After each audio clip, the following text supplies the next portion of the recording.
Outline हमारी जो है आज HR ऑडिट की कोर्स आउटलाइन क्या होगी। तो HR ऑडिट की कोर्स आउटलाइन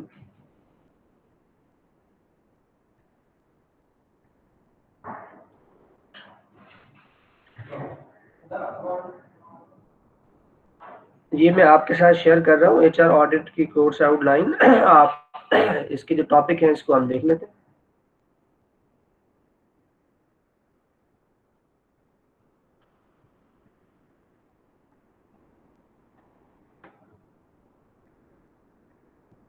ये देखें जी, यहाँ से ये नजर आ रही है आपको? जी सर। ओके, तो ये जी आ रही है। सेशन वाइज कोर्स ब्रेकडाउन, ये लेक्चर नंबर 1 जो है इसके अंदर जो है वो इंट्रोडक्शन ऑफ HR फंक्शंस, जो कि हमने अभी तक डिस्कस कर लिए हैं। Basic concept of HR functions और इस तरह की चीजें हमने जो है डिस्कस की हैं। हल्का फुल्का जो है हमने HR का जो है वो हमने देखा है कि किस तरह अभी प्रॉब्लम है HR के अंदर, हमने उनको डिस्कस किया। आज का जो हमारा टॉपिक है उसके अंदर हम लेक्चर नंबर 2 में HR ऑडिट बेसिक कंसेप्ट और कंपोनेंट्स की हम बात करेंगे, जो कि आज हम जो है नेक्स्ट जो हमारे पास है that is the discussion on the case study. तो केस स्टडी जो है उसके ऊपर हम डिस्कस करेंगे, वो मैं आपके साथ वैसे पहले शेयर भी कर दूंगा। और तो नेक्स्ट क्लास हमारी केस स्टडी के ऊपर होगी। उसके बाद जो है वो आपका जो है वो कंसल्टिंग फर्म जो है कंडक्टिंग HR, इसके ऊपर आपने एक प्रेजेंटेशन बनानी है जो कि 4th लेक्चर में आपने प्रेजेंट करना है। आज दूसरा लेक्चर है, तो कमिंग के बाद वाला जो वीक है उसके अंदर आपने ये प्रेजेंटेशन बनाकर देनी है, जो कि आपने ये बताना है कि कौन से ऐसी फर्म्स हैं जो HR ऑडिट को कंडक्ट कर रही हैं और उसमें किन ऑडिट के किन किन एरियाज को कंडक्ट करती हैं, और उसके अलावा जो है कौन सी अप्रोचेस वो इस्तेमाल करती हैं। ये आप अगर वहां पे वेबसाइट पे मिल जाए तो बहुत अच्छी बात है, वरना आप किसी ऑडिटर्स को कोऑर्डिनेट करके भी कर सकते हैं। तो इसमें 2 होंगे, एक आपने लोकल फर्म को लेना है और एक आपने इंटरनेशनल फर्म को लेना है, जो कि बाहर से मल्टीनेशनल फर्म कोई हो जो कि HR ऑडिट कंडक्ट करती हो। अब इनकी जो ऑनलाइन जो इंफॉर्मेशन अवेलेबल है आपने बस उस पर ही फोकस करना है। अगर लोकल में कहीं आपको किसी से बात हो जाती है तो उसको आप देखिएगा, अगर किसी से बात नहीं होती तो फिर आप ऐसी फर्म लीजिएगा जिसके अंदर HR ऑडिट उनकी वेबसाइट्स पे लिखा हुआ हो।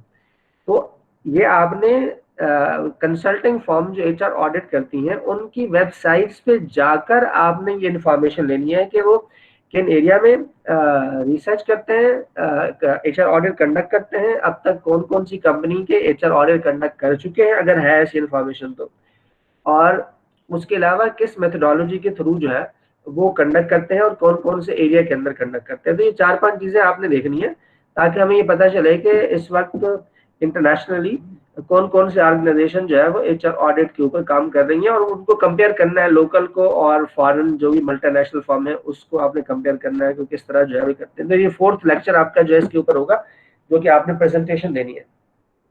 उसके बाद हम डिस्कस करेंगे टाइप्स ऑफ HR ऑडिट, जिसके अंदर हम ऑडिट ऑफ ऑर्गेनाइजेशनल चार्ट को हम डिस्कस करेंगे, फंक्शनल ऑडिट को डिस्कस करेंगे, स्ट्रेटेजिक ऑडिट को देखेंगे, लीगल कंप्लायंस ऑडिट होगा, HR प्रोफेशनल ऑडिट है, HRIS ऑडिट है, audit of scan the data and files. तो ये कुछ ऑडिट्स की हम टाइप्स जो है वो डिस्कस करेंगे। Then we have HR audit process. HR audit process के अंदर जो है हम जो है ये 3-4 आर्टिकल हैं जिनको हमने डिस्कस करना है, जिसमें बर्गर स्टॉक का है, किनिंग्स एंड हिल्स है, TV राव है, उकेल है, और उसके बाद हमारे पास जो है राजेंद्रन और चंदन, ये कौन सा है, चंद्र सकन, ये है कोई, इसका नाम सही से मुझे नहीं आ रहा। तो ये चंद्रशेखरन सर, हाँ शायद, चंद्रशेखरन या चांद रस रन, ये कोई है नाम, बड़ा मुश्किल है जो नहीं आ रहा मुझे। तो ये जो है ये 4-5 आर्टिकल को हमने डिस्कस करना है। वैसे मैं पहले आपसे शेयर कर लूंगा ये आर्टिकल ताकि आप लोग इनको पढ़ के आए और हम इस लेक्चर के अंदर इनके अंदर जिन प्रोसेसेस और प्रोसीजर्स का जिक्र किया गया है उन प्रोसेस और प्रोसीजर्स को हम जिक्र करेंगे और इसके ऊपर डिस्कस करेंगे। ये 3-4 आर्टिकल के अलग अलग जो प्रोसेस हैं उसको हम देखेंगे इसके अंदर। फिर हमारे पास एचआर ऑडिट की मेथोडोलॉजी है जिसके अंदर हम इंटरव्यू, ऑब्जर्वेशन, क्वेश्चनर और स्कैन डेटा एनालिसिस के ऊपर हम बात करेंगे। ये 4 मेथड्स हैं जो कि हम एचआर ऑडिट मेथोडोलॉजी में इस्तेमाल करते हैं, और भी हैं लेकिन अभी फिलहाल हम यही डिस्कस करेंगे। फिर हम जो है डिस्कशन ऑन केस स्टडीज होगा, जो कि एक केस स्टडी है HRIS ऑडिट के ऊपर जो मैं आपके साथ शेयर करूंगा। वो केसेस जो है हम डिस्कस करेंगे। और उसके बाद HR ऑडिट की अप्रोचेस हम डिस्कस करेंगे जिसमें कंपैरेटिव अप्रोच है, आउटसाइड अथॉरिटी अप्रोच है, स्टैटिस्टिकल अप्रोच है, कंप्लायंस अप्रोच है और MB अप्रोच है। इन अप्रोचेस को हम डिस्कस करेंगे। Then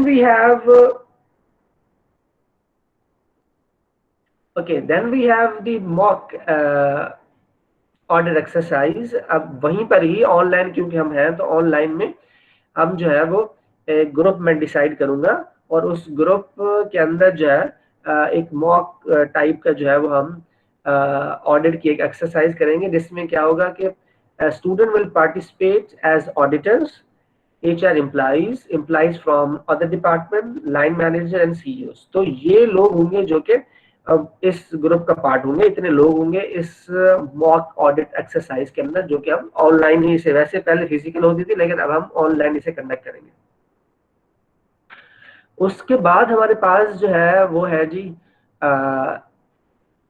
measuring HR and audit against business need. तो हम HR ऑडिट को बिजनेस नीड के अगेंस्ट में मेजर करेंगे, जिसमें HR मेजरमेंट अप्रोचेस हम पढ़ेंगे, इफेक्टिवनेस ऑफ HR ऑडिट के ऊपर हम बात करेंगे, as an intervention and organisation business need. ये 3-4 चीजें इसके ऊपर हम बात करेंगे। Then we have HR audit report presentation by students. तो 12 जो सेशन होगा उसके अंदर आपने एक रिपोर्ट बनानी है ऑडिट के ऊपर, जो कि आपने प्रेजेंट करनी है HR ऑडिट के ऊपर। Report will be assigned in the start of the semester two the students in groups and will be presented. तो ये ग्रुप आप अपने बना लें और उसके अंदर ये रिपोर्ट बनाना शुरू कर दें। तो ये इसके अंदर 2 सेशन वैसे रखे हुए हैं इसके ऊपर ना, कि 12 और 13 सेशन जो है ये प्रेजेंटेशन के लिए रखे हुए हैं, जो कि जिनमें आपने प्रेजेंटेशन देनी है, जो कि आप रिपोर्ट बनाएंगे। उसके बाद हमारे पास 4th सेशन 14 है जिसमें आप designing and using HR audit for the business improvement, इसके ऊपर हम डिस्कस करेंगे, जिसके अंदर ये नीचे लिखा हुआ है use of HR audit, role of CEO and top management, role of line managers who should conduct HR audit, ethics and values, using HR audit data, frequency of HR audit data and role of HR department। ये चीजें हम सारी जो है यहाँ पे discuss करेंगे 14th lecture के अंदर। Then the 15th lecture will be discussing on the HR audit findings, discussion on the finding, action and taking HR to the next level, इसके ऊपर हम बात करेंगे।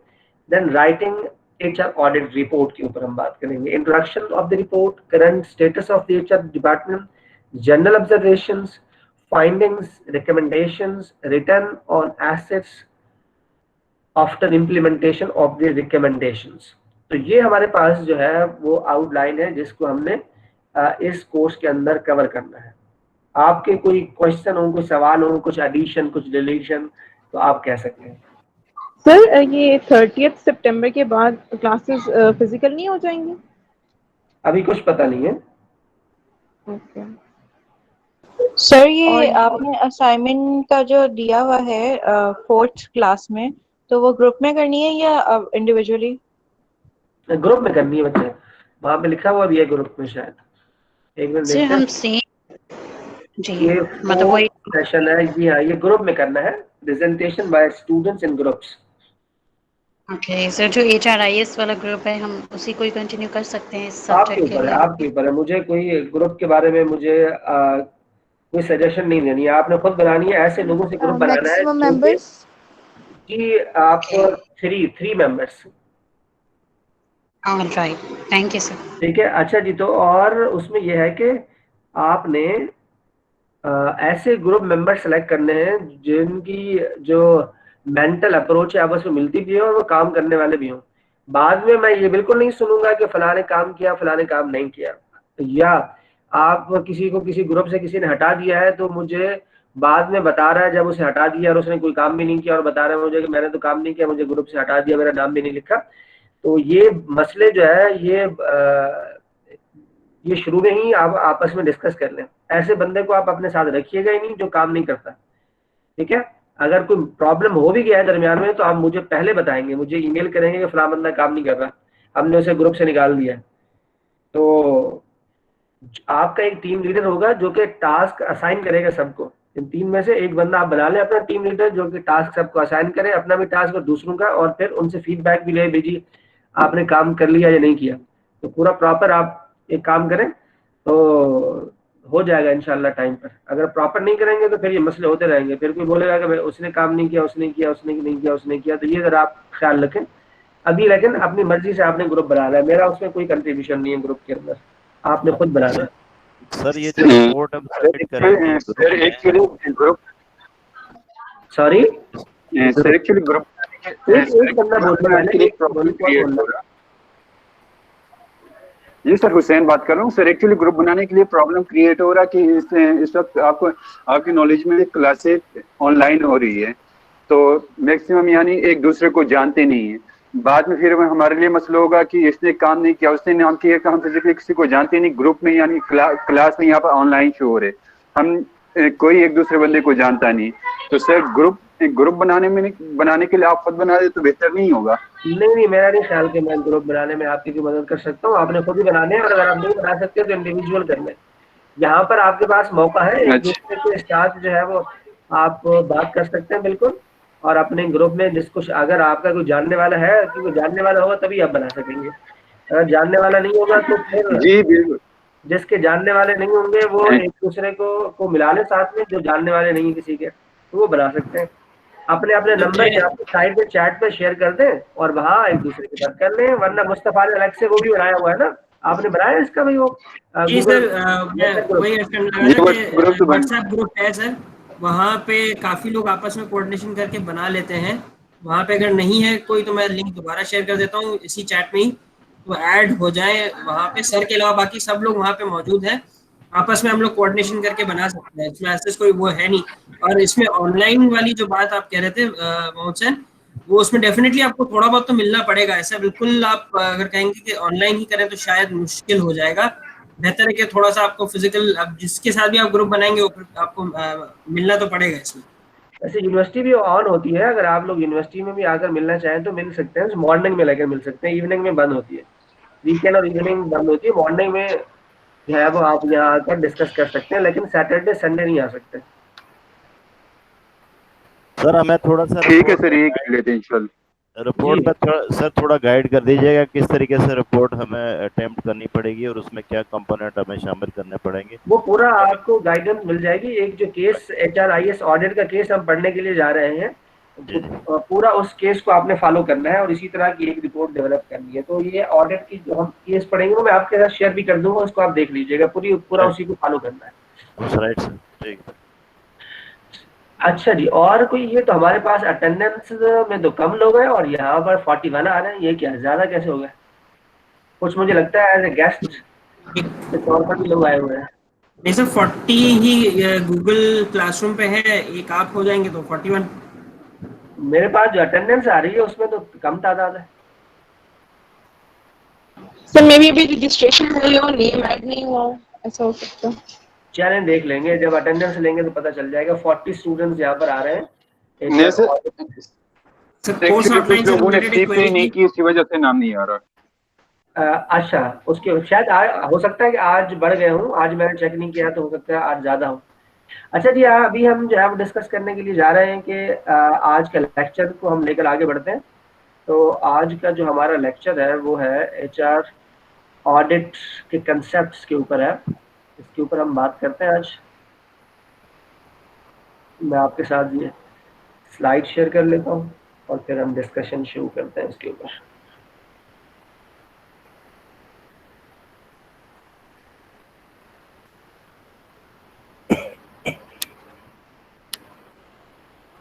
आप लोग जरा ये कोशिश कीजिएगा कि अपने जो असाइनमेंट्स हैं, जो चीजें हैं ना, उससे टाइम पर जरा आप लोग कीजिएगा। कमिंग जो क्लास होगी उसके अंदर मैं एक क्विज भी लूंगा आपसे। कमिंग क्लास में एक क्विज आपका होगा, जो उसके लिए आप रेडी रहिएगा क्विज के लिए, ठीक है जी। और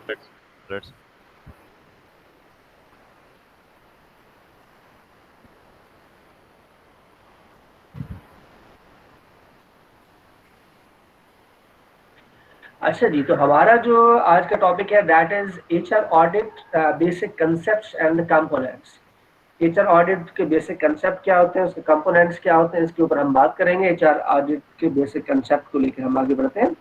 ओके जी, सबसे पहले जो है हम बात कर रहे हैं what is HR audit. HR audit जो है वो क्या होता है, तो यहाँ पर जो लिखा हुआ है, HR audit is a comprehensive evaluation of current HR strategies, structure, systems, style and skills in the context of short-term and long-term business plan. तो HR ऑडिट जो है जिन एरियाज में किया जाता है वो एरियाज भी यहाँ पर डिस्कस किए गए हैं। एंड देन फाइनली ये डिस्कस किया गया है ये शॉर्ट टर्म और लॉन्ग टर्म जो बिजनेसेस होते हैं उनको जो है वो अचीव करने के लिए, उनके प्लान्स को बनाने के लिए, उनको डिस्कस करने के लिए भी हम एचआर ऑडिट को इस्तेमाल कर सकते हैं। HR audit is a review of HR functions according to the benchmarking to improve HR effectiveness and efficiency. इसके अंदर दूसरी जो डेफिनेशन है उसके अंदर बेंचमार्किंग का जिक्र किया गया है कि कोई कंपनी जो है उसको आप बेंचमार्क बनाएंगे। Benchmark mean the best practices available in the industry. कि किसी इंडस्ट्री की कोई बेंचमार्क बना लेंगे, कोई आप उस इंडस्ट्री की जो एचआर प्रैक्टिसेस है उनको एज ए स्टैंडर्ड, जो बेस्ट प्रैक्टिसेस वहां पर हो रही है उनको एज ए स्टैंडर्ड के तौर पर आप इस्तेमाल करेंगे और अपना ऑडिट जो है वो कंडक्ट करेंगे।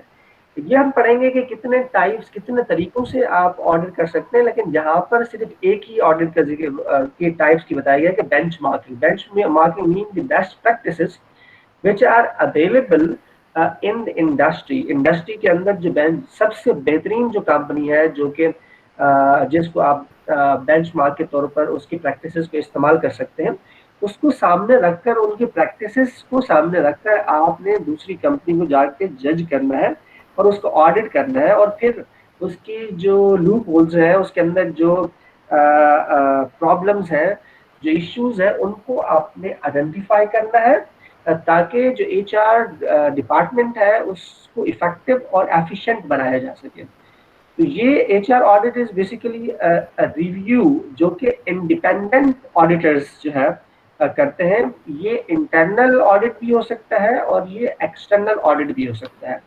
तो इंटरनल और एक्सटर्नल ऑडिट जो है ये दोनों तरीकों से कर सकते हैं, लेकिन मेनली जो है लोग इंटरनली इसको फोकस करते हैं, लेकिन एक्सटर्नल ऑडिट भी जो फर्म्स अपना करवाती हैं उसके अंदर एचआर ऑडिट भी इंक्लूड होता है विद द फाइनेंशियल ऑडिट।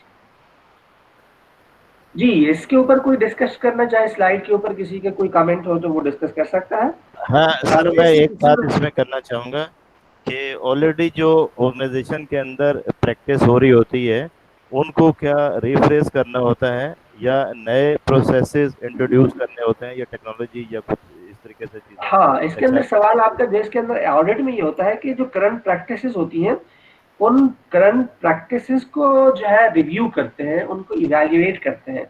तो इवैल्यूएट करने के बाद अब इवैल्यूएशन का भी क्राइटेरिया होगा ना, कोई बगैर क्राइटेरिया के आप किसी भी चीज को इवैल्यूएट नहीं कर सकते। ऐसा नहीं है कि आपके पास without any standard, without any benchmarking आप बाहर चले जाएं और उनको ये बोलते हैं जी आपका ये जो है सिस्टम अच्छा है और ये सिस्टम बुरा है।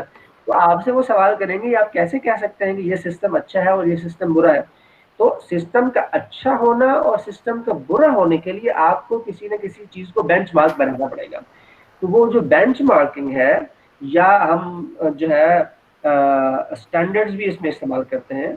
जो स्टैंडर्ड्स मुख्तलिफ कंपनीज ने बनाए हुए हैं या कंसल्टिंग फर्म्स ने बनाए हुए हैं, उन स्टैंडर्ड्स के मुताबिक आप जाएंगे, उन स्टैंडर्ड्स को सामने रखेंगे और उनकी एचआर की जो प्रैक्टिसेस हैं उनको आप सामने रखेंगे और उन दोनों को मैच करेंगे। If there is a gap between the standards and the practicing, तो आप वो गैप आइडेंटिफाई कर लेंगे और उसे नोट कर लेंगे। इसी तरह तमाम जो फंक्शन हैं, तमाम जो स्ट्रैटेजीज हैं, तमाम जो रूल्स हैं एचआर के, उन सब के सबको इसी तरह उसके अंदर जितनी भी प्रैक्टिसेस होंगी, स्टैंडर्ड्स होंगे, हर एक स्टैंडर्ड को आप मैच करेंगे with the current practices available in the organisation, और फिर उसमें से जो लूप होल्स होंगे उनको आप तलाश करेंगे। एक तो सर यहाँ में मेरा क्वेश्चन है एक सर। जी प्लीज। सर मेरा क्वेश्चन ये कि एचआर ऑडिट जो हम करते हैं वो मुझे लगता है बहुत छोटा सा वर्ड है, मगर मैं ये कह रहा हूँ जैसे हम डेफिनेशन में पढ़ के आए हैं कि हम शॉर्ट टर्म जो और लॉन्ग टर्म बिजनेस प्लान भी जो उसमें डिस्कस करते हैं, तो एचआर ऑडिट तो स्पेसिफाई एक हो गया कि एचआर ऑडिट मतलब एचआर डिपार्टमेंट की करनी है, तो हम जो अदर डिपार्टमेंट होते हैं उसमें भी एचआर ऑडिट की चीजें देखते हैं या नहीं देखते हैं? सर ये मेरा क्वेश्चन है। असल में बात ये होती है कि जब एचआर ऑडिट कर रहे होते हैं तो एचआर ऑडिट की जो मैं स्टैंडर्डाइजेशन की बात कर रहा हूँ या जो मैं बेंचमार्किंग की बात कर रहा हूँ, उसके अंदर ये सारी चीजें मौजूद होंगी। जो एक अच्छी बेस्ट प्रैक्टिस कोई भी इदारा कर रहा होगा, जिसके अंदर स्ट्रेटेजिक एचआर का पार्ट होगा, जिसके अंदर एचआरएम का पार्ट होगा, जिसके अंदर ऑपरेशनल या जिसके अंदर एडमिनिस्ट्रेटिव चीजें होंगी, वो सारी की सारी इसके अंदर होंगी। और एचआर को हम इसलिए इम्प्रूव कर रहे हैं ताकि they can contribute toward the growth of the organization, toward the business plan, toward the short term and long term strategy of the firm, toward the contribution of the line managers and the employees.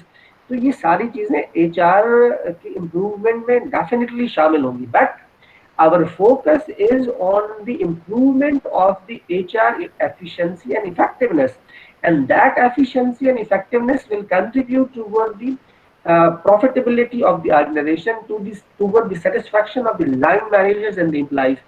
तो definitely ये काम तो करेगा, लेकिन हमारा focus जो है अब बिजनेस प्लान के ऊपर नहीं होगा कि बिजनेस प्लान हम कैसे बनाएंगे। हम अपना एचआर की जो प्रैक्टिसेस हैं उसको इम्प्रूव करेंगे ताकि ऑर्गेनाइजेशन का जो बिजनेस प्लान है उसके अंदर वो प्रैक्टिसेस कंट्रीब्यूट कर सकें जो कि एचआर की है। तो एचआर की प्रैक्टिसेस के थ्रू हम जो है वो बिजनेस प्लान के अंदर शॉर्ट टर्म और लॉन्ग टर्म स्ट्रेटेजीज डेवलपमेंट और डिजाइनिंग के अंदर जो है और एग्जीक्यूशन के अंदर ये जो प्रैक्टिसेस होंगी एचआर की, इसको हम इम्प्रूव करेंगे। ये मतलब है यहाँ पर। सर एक क्वेश्चन है जी सर, ये क्वेश्चन ये है कि जो हम कंपेयर करते हैं या रिव्यू करते हैं या जो बेंचमार्क्स या स्टैंडर्ड्स है वो कितने टाइम पीरियड में होता है ऑर्गेनाइजेशन में? क्या कोई स्पेसिफिक टाइम पीरियड है या हर ऑर्गेनाइजेशन का अपना होता है?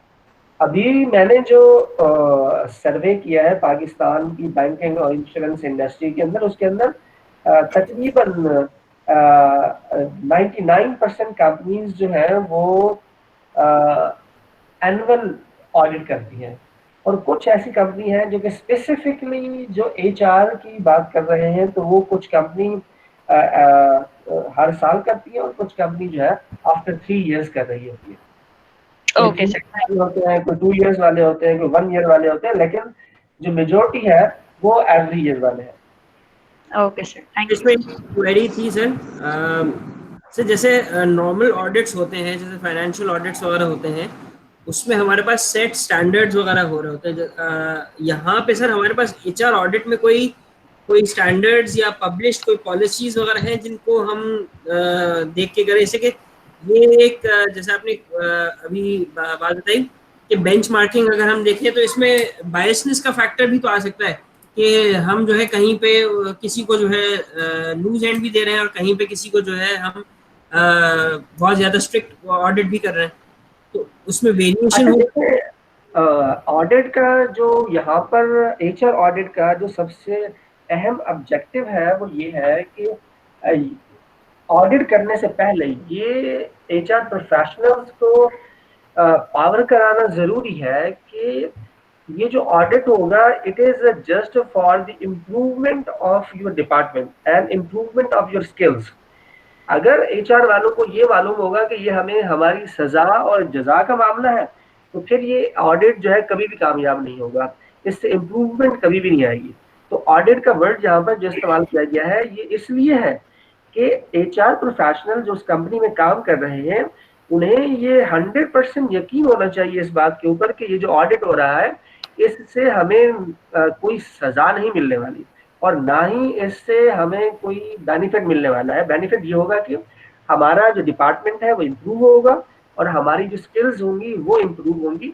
ये इसका बेसिक ऑब्जेक्टिव है जो ऑडिट का है। तो अगर आप सजा और जजाज को इसके अंदर लेकर आएंगे तो then it will be very difficult कि वो एचआर प्रोफेशनल्स जो हैं वो आपको एचआर को ऑडिट करने देंगे। और आज तक इसीलिए जो है ये बहुत ज़्यादा बेहतर इम्प्लीमेंट नहीं हो सका, क्योंकि एचआर प्रोफेशनल्स खुद ये समझते हैं कि ये अगर एचआर को ऑडिट हुआ तो हमारी जो है असल में हमें पनिशमेंट मिलेगी। तो वो जो अपनी पनिशमेंट से बचने के लिए वो इस तरह के ऑडिट से अवॉइड कर रहे होते हैं कि बहुत ही डिटेल में ऑडिट ना, ऑडिट हो तो बस ऐसे सरसरी हो जाए और एक जैसे जान छुड़ाने वाली बात होती है वो हो जाता है। अगर डिटेल में जाएंगे तो फिर जो है ये मुश्किल हो जाएगा। दूसरा सवाल आपका कि स्टैंडर्ड्स अवेलेबल है या नहीं है। जो फाइनेंशियल ऑडिट्स होते हैं उनके तो वर्ल्ड वाइड स्टैंडर्ड्स अवेलेबल हैं, लेकिन एचआर ऑडिट के कोई अब तक ऐसे स्टैंडर्ड्स नहीं बन सके जो कि पूरी दुनिया उसको सामने रखकर उसको ऑडिट कर सके। इसलिए इसमें जो ये सबसे बड़ा मसला है और इसके ऊपर रिसर्च की ज़रूरत है और इसके ऊपर काम करने की ज़रूरत है कि एचआर ऑडिट जो है उसके स्टैंडर्ड डिज़ाइन किए जाए, ऐसे स्टैंडर्ड जो कि वर्ल्ड वाइड एक्सेप्टेबल हो। अब मुख्तलिफ कंट्रीज ने कुछ स्टैंडर्ड डिज़ाइन किए हुए हैं, कुछ फर्म्स हैं ऐसी जिन्होंने अपने स्टैंडर्ड डिज़ाइन किए हुए हैं, जो कंसल्टिंग फर्म्स हैं उन्होंने अपने कुछ स्टैंडर्ड्स बनाए हुए हैं, उसको सामने रखकर वो जो है किसी भी डिपार्टमेंट को ऑडिट करते हैं। बट कोई ऐसा सिंगल स्टैंडर्ड्स नहीं अब तक पब्लिश हुआ जो कि वर्ल्ड वाइड एक्सेप्टेबल हो। तो ये एक इश्यू है इसके अंदर, इसलिए इसकी डिफरेंट जो मेथोडोलॉजीज है उसको लोग सामने रखकर इसे इस्तेमाल करते हैं, इसे ऑडिट को कंडक्ट करते हैं। एक टर्म यूज होती है गैप एनालिसिस, इसको थोड़ा सा एलाबोरेट कर दीजिए। एक टर्म यूज होती है गैप एनालिसिस, तो इसको थोड़ा सा एलाबोरेट कर दीजिएगा सर। जी, गैप एनालिसिस का मतलब जो है वो ये होता है कि आप एक्चुअल प्रैक्टिसिंग और जो स्टैंडर्ड्स इन दोनों को मैच करते हैं और जो चीज़ लैक कर रही होती है वो गैप होता है बिटवीन, उस गैप को आपने इम्प्रूव करना होता है। तो इसको गैप एनालिसिस करते हैं कि एक्चुअल वर्सेस एक्सपेक्टेड। तो जो स्टैंडर्ड होते हैं वो एक्सपेक्टेड है और जो प्रैक्टिस हो रही है वो करंट है। तो ये करंट प्रैक्टिस हो रही है और एक्सपेक्टेड से मुराद है कि होना क्या चाहिए, होना क्या चाहिए और हो क्या रहा है, इसके दरमियान में जो डिफरेंस है ये गैप है और इस पूरे प्रोसेस को गैप एनालिसिस कहते हैं। Thank you sir. सर यह मेरा एक क्वेश्चन है सर यहाँ पे। जी प्लीज। सर मेरा क्वेश्चन ये है कि सर एचआर डिपार्टमेंट जो होता है किसी भी इदारे में तो सेपरेट बना होता है, मगर एचआर डिपार्टमेंट को देखने के लिए इदारे में कोई भी ऑर्गेनाइजेशन होता है तो उसमें कोई अलग लोग तो नहीं बैठे होते, तो फिर एचआर ऑडिट कौन करेगा किसी ऑर्गेनाइजेशन की? सर इसी पे थोड़ा। हाँ अच्छी बात है। आपको तो मालूम है कि एचआर ऑडिट की ना टीम होती है ऑर्गेनाइजेशन, जो बड़ी ऑर्गेनाइजेशन है उसके अंदर आमतौर पर ऑडिट्स की टीम होती है जो फाइनेंशियल ऑडिट भी करती है और आजकल जो टर्म इस्तेमाल होती है वो मैनेजमेंट ऑडिट की टर्म इस्तेमाल होती है एचआर ऑडिट के लिए, जो कि इंडस्ट्री में लोग इस्तेमाल कर रहे हैं, वो है मैनेजमेंट ऑडिट। तो मैनेजमेंट के जितने फंक्शंस हैं उसका ऑडिट करने के लिए मैनेजमेंट की टीम होती है, लेकिन उसके अंदर भी जो लोग होते हैं वो आमतौर पर जो है वो ACCA वाले होते हैं या CA वाले होते हैं, जो कि आमतौर पर ये ऑडिट को परफॉर्म कर रहे होते हैं, जो कि HR के ऊपर उनकी ग्रिप बहुत ज्यादा नहीं होती है। तो ये डेफिनेटली होते हैं, लेकिन वो टीम होती है जो कि इंटरनल ऑडिट करती है। इसी तरह एक्सटर्नल ऑडिट जो हो रही होती है उसके अंदर भी मैनेजमेंट ऑडिट की अलग से टीम होती है जो कि मैनेजमेंट के फंक्शंस का ऑडिट करती है। तो इस तरह होता है। सर इसी में एक सवाल एक आ रहा था जहन में कि ये जो इंटरनल ऑडिट अगर होगा तो इसमें इन्फ्लुएंस नहीं होगा अथॉरिटीज का या उनका, कि वो ओपनली और बिल्कुल उनको इंडिपेंडेंटली वो करने देंगे ऑडिट? इस तरह अगर जो टीम होती है वो यकीनन किसी ना किसी के अंडर में ही काम कर रही होगी, क्योंकि हेड तो सॉरी वो जो टीम होती है वो बिल्कुल अलग से एक सेपरेट डिपार्टमेंट होता है और उसके पास ये पावर होती है कि वो किसी भी जो डिपार्टमेंट है उसको ऑडिट कर सके। वो ऑडिट इसलिए होता है और इंटरनल जो लोग हैं वो इसलिए सपोर्ट करते हैं ताकि वो एक्सटर्नल ऑडिट से पहले अपनी जो चीजें हैं उन्हें बेहतर कर लें, उन्हें इम्प्रूव कर लें। और जब एक्सटर्नल ऑडिट हो तो उसमें बहुत ज्यादा लूप होल्स नजर ना आए, क्योंकि एक्सटर्नल ऑडिट जो होता है वो ज्यादा इंपॉर्टेंट होता है इंटरनल ऑडिट से। तो इंटरनल ऑडिट किया ही इसलिए जाता है ताकि एक्सटर्नल ऑडिट से पहले इंटरनल ऑडिट करके उस तमाम वो चीजें अलाइन की जाए विद द एक्सटर्नल ऑडिट, ताकि जब एक्सटर्नल ऑडिटर आए तो उसके अंदर ज्यादा प्रॉब्लम आइडेंटिफाई ना हो। अगर प्रॉब्लम आइडेंटिफाई हो गए तो फिर जो है वो रिपोर्ट जो होगी वो आपकी कंपनी के इमेज के लिए प्रॉब्लम क्रिएट करती है। इसलिए आपको जो है पहले इंटरनल ऑडिट करके उन सारी चीजों को, तो इसलिए सब लोग आमतौर पर कोऑपरेट कर रहे होते हैं ताकि एक्सटर्नल ऑडिट में उनको प्रॉब्लम ना आए। तो ये रीजन होता है लड़के। एक क्वेश्चन था जी जी जी सर, एक्चुअली दो क्वेश्चन है मेरे। पहली बात तो ये सर कि सर इंटरनल ऑडिट होता है वो क्या वो भी सेम बेंचमार्क रखता है जो एक्सटर्नल ऑडिटर रखता है, या फिर दोनों के डिफरेंट क्राइटेरियाज होते हैं? आमतौर पर इंटरनल ऑडिट उन चीजों को जो है वो कर रहा होता है जो कि एक्सटर्नल ऑडिट की रिक्वायरमेंट होती है, उसको सामने रखकर इंटरनल ऑडिटर कर रहे होते हैं चीजें। ठीक है सर, ठीक है। दूसरा सवाल था आपका कोई? जी सर, मैं पूछ रहा था कि होता ये है कि नॉर्मल जो इंटरनल ऑडिट होता है वो हम अपनी पॉलिसीज को ही देख रहे होते हैं कि हमारी जो पॉलिसीज है या हमारे जो SOPs है उस पर हमारा डिपार्टमेंट से काम कर रहा है या नहीं कर रहा है। तो इंटरनल ऑडिट यही काम करता है या फिर वही जो एक्सटर्नल ऑडिट करते हैं वैसे ही काम करता है? असल में बात ये है कि जो कंप्लाइंस की आप बात कर रहे हैं, कंप्लाइंस की ना, कंप्लाइंस ऑडिट जो होता है पाकिस्तान के अंदर ज्यादातर जो ऑडिट्स होते हैं वो कंप्लाइंस बेस्ड होते हैं। कंप्लाइंस बेस्ड से मुराद ये है कि आपकी अपनी जो पॉलिसीज हैं या जो स्टैंडर्ड्स हैं कंपनी की के वो उनको सामने रखकर जो है वो ऑडिट किया जाए। अब वो जो कंपनी की पॉलिसीज बनती हैं, खासतौर पर जैसे फाइनेंशियल ऑडिट होता है, तो जब उसकी पॉलिसीज बन रही होती हैं तो वो ऑडिट स्टैंडर्ड्स को सामने रखकर वो जो है वो अपनी पॉलिसीज को इंटरनली डिजाइन करते हैं ताकि जब एक्सटर्नल ऑडिट हो तो उसके अंदर ये प्रॉब्लम क्रिएट ना हो। तो इसलिए तो वही जो पॉलिसीज होती हैं जो कंपनी बना रही होती है इंटरनली आमतौर पर, तो वो उन स्टैंडर्ड को सामने रखकर बनाती है, इसलिए उसी को सामने रखकर वो सारा का सारा जो है कंप्लाइंस को चेक किया जा रहा होता है। That's called the compliance audit, जो सिर्फ आपके जो रूल्स एंड रेगुलेशन जो पॉलिसीज हैं उसको क्या इंप्लीमेंट किया जा रहा है या नहीं किया जा रहा है। There is a one type of HR audit जिसके अंदर जिसको हम कंप्लाइंस ऑडिट कहते हैं। ठीक है, तो ये ऑडिट है जी। सर मेरा ये क्वेश्चन ये है कि इंटरनल ऑडिट हो जाता है जब कंपनीज की हमें जो लैकिंग होती है पता चल जाती है, तो फिर एक्सटर्नल ऑडिट क्यों होता है? मतलब क्या जरूरत होती है एक्सटर्नल ऑडिट किया जाता है? देखिए, एक्सटर्नल ऑडिट तो वैसे लीगल रिक्वायरमेंट है ना कि आपने करना ही करना है। जो फाइनेंशियल ऑडिट होता है उसकी लीगल रिक्वायरमेंट है कि आपने किसी एक इंडिपेंडेंट कंसल्टेंट के थ्रू या इंडिपेंडेंट ऑडिटर्स के थ्रू जो है आपने उसकी स्टैम्प और उसके सिग्नेचर के साथ ये कंफर्म कराना है कि आपके जो प्रोसेस एंड प्रोसीजर्स हैं वो सारे के सारे बिल्कुल ठीक वर्क कर रहे हैं।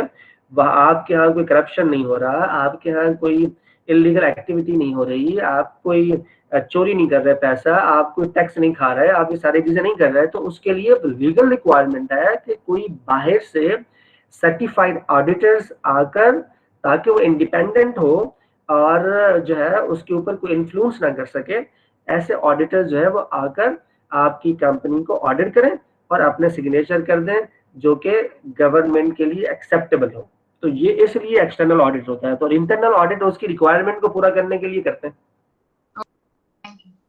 सर ये वर्कलोड मैनेजमेंट का कोई स्टैंडर्ड होता है, और दूसरा हियरार्की कैसे डिटरमिन की जाती है कि एक मैनेजर उसकी मतलब किस तरीके से हियरार्की, उसको कितने लोग रिपोर्ट करेंगे या कितने लोगों को सुपरवाइज कर सकेगा, इस तरीके से? अच्छा, इसका कोई लीगल तो साइड नहीं है, लेकिन ये हर ऑर्गेनाइजेशन के जो स्ट्रक्चर होता है वो बिल्कुल अलग अलग होता है, और ऑर्गेनाइजेशन के स्ट्रक्चर की जो जो जो ऑडिट होता है वो भी डेफिनेटली होता है कि जो स्ट्रक्चर है वो प्रॉपर बना हुआ है या नहीं है। फॉर एग्जांपल कि ऐसा तो नहीं है कि दो लोगों को रिपोर्ट किया जा रहा है या दरमियान में कोई ऐसे खामखा की एक्स्ट्रा लेयर जो है वो डाली हुई है जो कि कॉस्ट को बढ़ा रही हैं या जो लोग हैं उनको डिस्टर्ब कर रही हैं। तो इस पूरी चीजों का ऑडिट तो होता है, लेकिन it is not any legal requirement of any company. या एनी गवर्नमेंट, लेकिन उसके अंदर जो वो चीजें देखनी है कि वो स्ट्रक्चर कैसे हुआ है, तो वो बड़ा जरूरी है कि वो ऐसा ना हो कि खाम में चीजें आपने अंदर उसके डाली हुई हो और ऐसे लोगों को जो है पोजीशन दी हुई जिसकी वहां पे जरूरत ना हो या वहां से लोगों को प्रॉब्लम हो रहा हो। तो स्ट्रक्चर के लिए जरूरी है कि, लेकिन वो उससे ऑर्गेनाइजेशन को ही नुकसान होता है। जो स्ट्रक्चर अगर खराब हो तो एम्प्लॉइज को भी नुकसान होता है, लेकिन ऑर्गेनाइजेशन को भी होता है। उसके इम्प्रूवमेंट के लिए बिल्कुल काम हो सकता है, उसका ऑडिट भी होता है, लेकिन कोई लीगल रिक्वायरमेंट नहीं है ऐसी कि एक डिपार्टमेंट में कितने लोग होने चाहिए। Thank you. और किसी का सवाल आ रहा था? सर मैं ये पूछना चाह रही लड़की थी। भी सवाल जी, लड़की आप पूछे। जी सर, मैं ये पूछना चाह रही थी, जो किसी भी कंपनी में ऑडिट होता है तो इंटरनल ऑडिट जरूरी है कि कंपनी के एम्प्लॉयज ही करें, क्योंकि उस पे भी हमारी सिग्नेचर जारी होती हैं, सुपरवाइजर की जो भी ऑडिट वगैरह होता है। तो यह लाजमी है कि इंटरनल ऑडिट कंपनी वाले करें या बाहर से कोई वो एक्सटर्नल या इंटरनल भेजते हैं कोई? बाहर से भी बाज़ कंपनियां जो है वो लोगों को इनवाइट करती हैं, जो कि वो इंटरनल ऑडिटर के तौर पर जो है वो वहां पर जो है वो लोग कर रहे होते हैं। बाहर से भी लोग बुलाते हैं। अगर आपकी इंटरनल ऑडिट की टीम नहीं है तो फिर आमतौर पर आप बाहर से लोगों को बुलाकर, वो भी इंटरनल लेकिन ऑडिट का पार्ट होता है। लोग बाहर से आते हैं लेकिन वो इंटरनल ऑडिट का पार्ट होता है। उसकी फाइंडिंग बाहर जो है या वो उसके जो वो है वो गवर्नमेंट को या लीगल उस पे वो इस्तेमाल नहीं हो सकती है खास तौर पर। ये है, उसके लिए आपको एक्सटर्नल ऑडिट अलग से कराना भी पड़ेगा। जी, और कोई सवाल? क्या मेरा सवाल जी सर, जितने प्राइवेट लिमिटेड फर्म हैं उनके एससीपी की तरफ से कोई एचआर ऑडिट कंडक्ट करता है या नहीं एससीपी?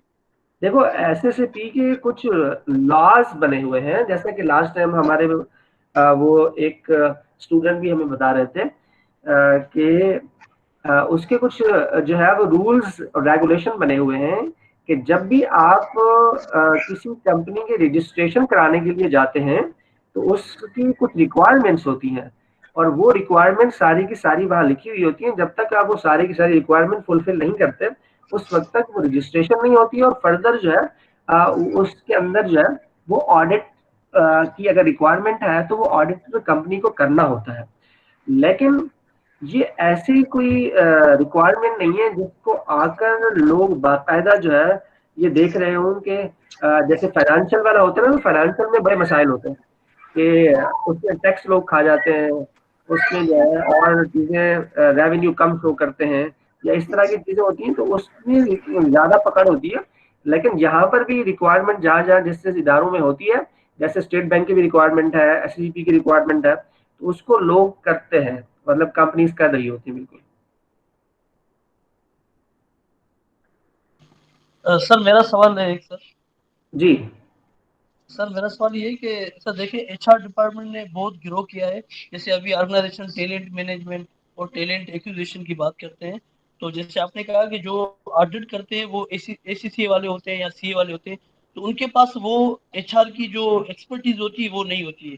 तो वो कैसे ऑडिट करते हैं, ये एक बहुत बड़ा मसला है। इस वजह से हाँ जी, ये एक मसला है उनके पास असल में ऑडिट की जो, क्योंकि जो एसीसी वाले या सीए वाले होते हैं उन्हें ऑडिट की प्रैक्टिसेस कराते हैं, मेथोडोलॉजी उन्हें बहुत अच्छे तरीके से मालूम होती है। लेकिन जो एचआर का कोर एरिया है उसका नॉलेज उनके पास आमतौर पर नहीं होता है। तो ये इस वक्त एक मसला है जो कि एचआर ऑडिट के अंदर मौजूद है और दुनिया में। लेकिन अब कंपनीज और कंसल्टिंग फर्म्स इसके ऊपर काम कर रही हैं और बाकायदा एचआर प्रोफेशनल्स को इसमें इन्वेस्ट कर रही हैं, जो कि एचआर का ही जाकर वो ऑडिट कर रहे होते हैं। तो अभी इम्प्रूवमेंट आ रही है इसके अंदर, अभी लोग जो है एचआर वालों को उसके अंदर शामिल कर रहे हैं। सीए वाले तो सिर्फ अकाउंटिंग ऑडिट की तरफ कंसर्न होते हैं, ये उनका वो कंपार्टमेंट नहीं है। हम लोग यहाँ नहीं करते, कुछ भी नहीं करते इस बारे में, सिर्फ अकाउंटिंग से रिलेटेड जो ऑडिट्स वगैरह वो डील करते हैं। आप है ऑडिट में क्या? नहीं सर, मैं सीए की स्टूडेंट हूँ एक्चुअली, वो भी साथ कर रही होती हूँ। तो अभी आप ये मेरा सीए कर रही है ना, साइड जब आप सीए करके खत्म करेंगी ना तो फिर आपको जब ऑडिट करने के लिए भेजेंगे ना तो साथ में ये भी बोलेंगे ये भी करके आ जाना। वो पता नहीं क्या, जो मेरे जो कलीग्स हैं साथ में, वो उनके साथ ऐसा अभी कुछ नहीं हुआ। अब जब मेरा अपना एक्सपीरियंस होगा तो then I can say anything about it. जी सही बात है। वैसे यही लोग कर रहे होते हैं। आपको किसी से जरा, जब आप अभी कोई ऑडिटर आपके जानने वाले हो ना, तो आप उनसे पूछिएगा कि वहां पर जो बंदा जाता है तो एचआर का ऑडिट कौन करता है, तो आपको पता चलेगा कि वहीं से ही लोग कोई ना कोई एचआर के ऑडिट के लिए सिलेक्ट किए जाते हैं, जिनको थोड़ा बहुत मैनेजमेंट ऑडिट के हवाले से इंफॉर्मेशन होती है, उनको उसमें सिलेक्ट करते हैं, लेकिन होते वही है आमतौर पर। अच्छा, फिर अभिलाष एक और चीज शेयर करनी थी। जी।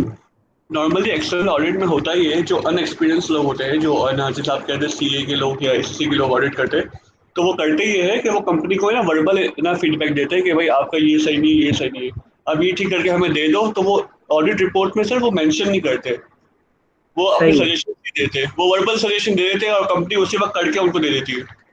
ठीक है, ठीक है। हाँ, कुछ चीजें ऐसी होती हैं। अच्छा जी, जी और भी कहना चाह रहे हैं, आगे बढ़े? जी सर, एक तो ओवीएस की बात को मैं सेकंड करूंगा कि ये प्रैक्टिसेस थी, और इन्हीं प्रैक्टिसेस को आई गेस के डिस्करेज करने के लिए अब आपने भी, या आपको नॉलेज में होगा, अब ख़ास तौर पे जैसे आपने थोड़ी देर पहले बताया भी कि इंटरनल ऑडिट के लिए कंपनी समटाइम्स बाहर से भी लोग हायर करते हैं। तो उसमें सर मैंने जो खुद ये अपनी ऑर्गेनाइजेशन में भी प्रैक्टिस देखी और लाइकवाइज दूसरी ऑर्गेनाइजेशंस में भी देखी कि अब वो लोग सर्वे फॉर्म की तरह जो है वो एक जैसे हमारा गूगल फॉर्म होता है, इस तरह का एक सर्वे फॉर्म क्रिएट करते हैं और तमाम एम्प्लॉयज़ को भेज देते हैं। उसमें क्वेश्चंस पूछे जाते हैं regarding their management and each and everything, और उनके जॉब डिस्क्रिप्शन के हवाले से भी, और फिर वो उसको कंपाइल करके and then with the management या जो अपर हायरार्की होती है या जो डायरेक्टर लेवल होता है उसके साथ जो है वो शेयर करते हैं, ताकि जो है वो चीज़ें ज़्यादा विविडली जो हैं वो सामने आ सकें। बिल्कुल ठीक बात है। इस पे मैं थोड़ी सी करेक्शन करना चाहूँगा ओवैस और शहरोज की, कि एक्चुअली ऑडिट का मेन मकसद ही यही होता है कि आपको चीज़ें रेक्टिफाई करनी है। अगर कहीं पे डिस्प्यूट क्रिएट हो जाता है, डेफिनेटली वो पॉइंट्स नोट करते हैं, उनका काम है कि पॉइंट्स नोट करते हैं। और ये अक्सर वक्त होता है, वो जो बात ओवैस कह रहे थे कि वो ज़बानी बता देते हैं और वो चीज़ें अगर सही हो जाती हैं तो जो है म्यूचुअल अंडरस्टैंडिंग पे अक्सर रिपोर्ट नहीं करते, पर अगर कोई बड़ी चीज़, मटेरियल चीज़ अगर उनको मिलती है तो डेफिनेटली वो चीज़ रिपोर्ट करते हैं। ठीक है, उनको भी रिपोर्ट करना ज़रूरी है। और मेन मकसद जो एंड रिजल्ट है ऑडिट का वो होता है कि चीज़ें सही की जाए। अब और ये वैसे भी सैम्पलिंग बेसिस पे होता है, तो सैम्पलिंग बेसिस पे वो चीज़ें उठाते हैं ताकि चीज़ें स्ट्रेटनिंग हो, और ये आगे अगर फर्दर प्रोसेसेस अगर है तो वो भी उसी तरह से ही फॉलो किए जाए। बेसिकली ये मैल प्रैक्टिसेस नहीं होती। एक पॉइंट मैंने शेयर करा था, जैसा कमल साहब ने कहा कि सैंपल बेसिस पे होती है, तो एक्चुअली वो अपना क्राइटेरिया बताते हैं और फिर जो कंपनी होती है वो अपने सैंपल्स खुद देती है, बट इसमें ऑडिट वाले खुद कलेक्ट नहीं करते सैंपल्स। अच्छा, चलें जी आगे बढ़ते हैं। मेरा ख्याल है ये बहुत डिस्कशन हो गया इसके ऊपर अभी। ये सर ऐसा लग रहा है इन्होंने अभी ऑडिट करने जाना है। हाँ माशाल्लाह से, अच्छी बात है ना, ये डिस्कशन होना चाहिए। कितने सारी नई बातें जो है ना पता चली हैं। तो ऐसे ही सिर्फ स्लाइड की डेफिनेशन से हम आगे चले जाते हैं। अब तक देखें कितने सारे लोगों ने अपने अपने एक्सपीरियंसेस शेयर किए। आगे बढ़ते हैं। Need of HR audit. HR audit की जो नीड है वो क्यों आमतौर पर होती है, इसको हम वैसे डिस्कस करना हमने शुरू किया था लास्ट क्लास के अंदर। तो नीड जो है उसमें सबसे पहली जो चीज मैंने डिस्कस की थी, ये मैं डिस्कस कर चुका हूँ कि changing nature of HR demands जो है, क्योंकि एचआर की डिमांड जो है उसकी जो प्रैक्टिसेस हैं वो चेंज हो रही हैं, जिसकी वजह से एचआर की जो डिमांड है, जो इंडस्ट्री है, जो कंपनी है उसके अंदर जो है वो भी ये चाह रही है कि एचआर की जो प्रैक्टिसेस हैं उन्हें उन हमारी डिमांड्स के मुताबिक उन्हें डेवलप होना चाहिए, और अपनी हमारी डिमांड के मुताबिक जो है उन्हें अपनी चीज़ों को बेहतर करना चाहिए। इसको मैं ज़्यादा टाइम इसलिए लगा रहा कि मैं ऑलरेडी इसके ऊपर काफ़ी पिछले दफ़ा जो है 15-20 मिनट हम डिस्कस कर चुके हैं। एंड नेक्स्ट हमारे पास जो पॉइंट है that is HR professionals as a strategic business partner. इसके ऊपर काफ़ी लोग डिस्कस कर रहे थे कि आजकल जो एक नया कंसेप्ट आया है वो क्या है कि स्ट्रेटेजिक बिजनेस पार्टनर का कंसेप्ट आया, जिसके अंदर ये है कि तमाम जो बिजनेस यूनिट्स होते हैं उनके साथ कोऑर्डिनेशन के लिए बेसिकली और उनकी पॉलिसी मेकिंग में और उनके हेल्प आउट करने के लिए बिजनेस पार्टनर्स जो है वो बनाए जाते हैं, जो कि एचआर प्रोफेशनल ही होते हैं।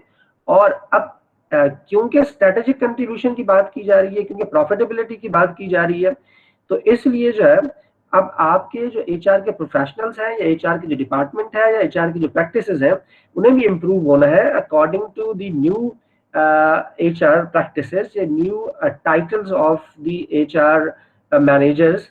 तो उसके मुताबिक उन्होंने अपने आप को तैयार करना है। थर्ड, बिजनेस गोल के ऊपर एचआर का इम्पैक्ट जो है वो देखा गया है। आप रिसर्चेस उठाकर देखें अगर, तो आपको पता चलेगा कि ह्यूमन रिसोर्स डिपार्टमेंट का डायरेक्ट रिलेशनशिप है with the organisational objective, with the business goals, with the profitability of the organisations. तो अभी a lot of studies have been conducted on the HR effectiveness and the businesses goals, profitability and growth। और तकरीबन 99% जो research papers हैं वो ये उनके result जो है रिवील करते हैं कि HR अगर इफेक्टिवली परफॉर्म कर रहा हो तो उसका डायरेक्ट रिलेशनशिप होता है with the business goals, with the business objectives, with the business plan and with the business growth। तो इसलिए जरूरी है कि जो डिपार्टमेंट इतना इम्पोर्टेंट है उस डिपार्टमेंट को बेहतर और इम्प्रूव किया जाए।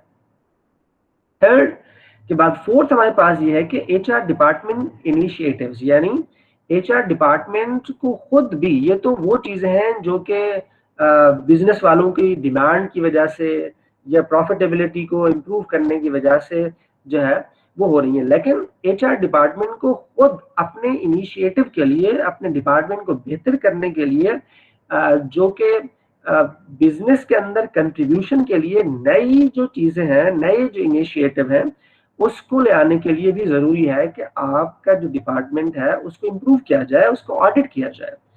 और क्योंकि इस वक्त कंपटीशन बहुत है, ऐसा है कि पूरी दुनिया, जैसे आप लोगों ने सुना होगा कि एक ग्लोबल विलेज जो है कहा जाता है, पूरी दुनिया की जो कंपनी है उनकी जो प्रोडक्ट है, एक कंपनी अगर यूएसए में है तो उसकी प्रोडक्ट पूरी दुनिया में अवेलेबल है।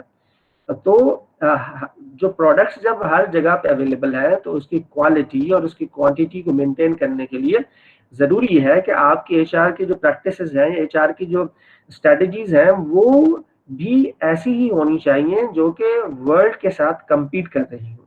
अगर वो वर्ल्ड के साथ compete नहीं करेंगे तो फिर आप competitive edge हासिल नहीं कर सकेंगे, फिर आप मार्केट के अंदर compete नहीं कर सकेंगे। तो इसलिए to compete in the market, in the world market, you have to have your human resource practices as a world class।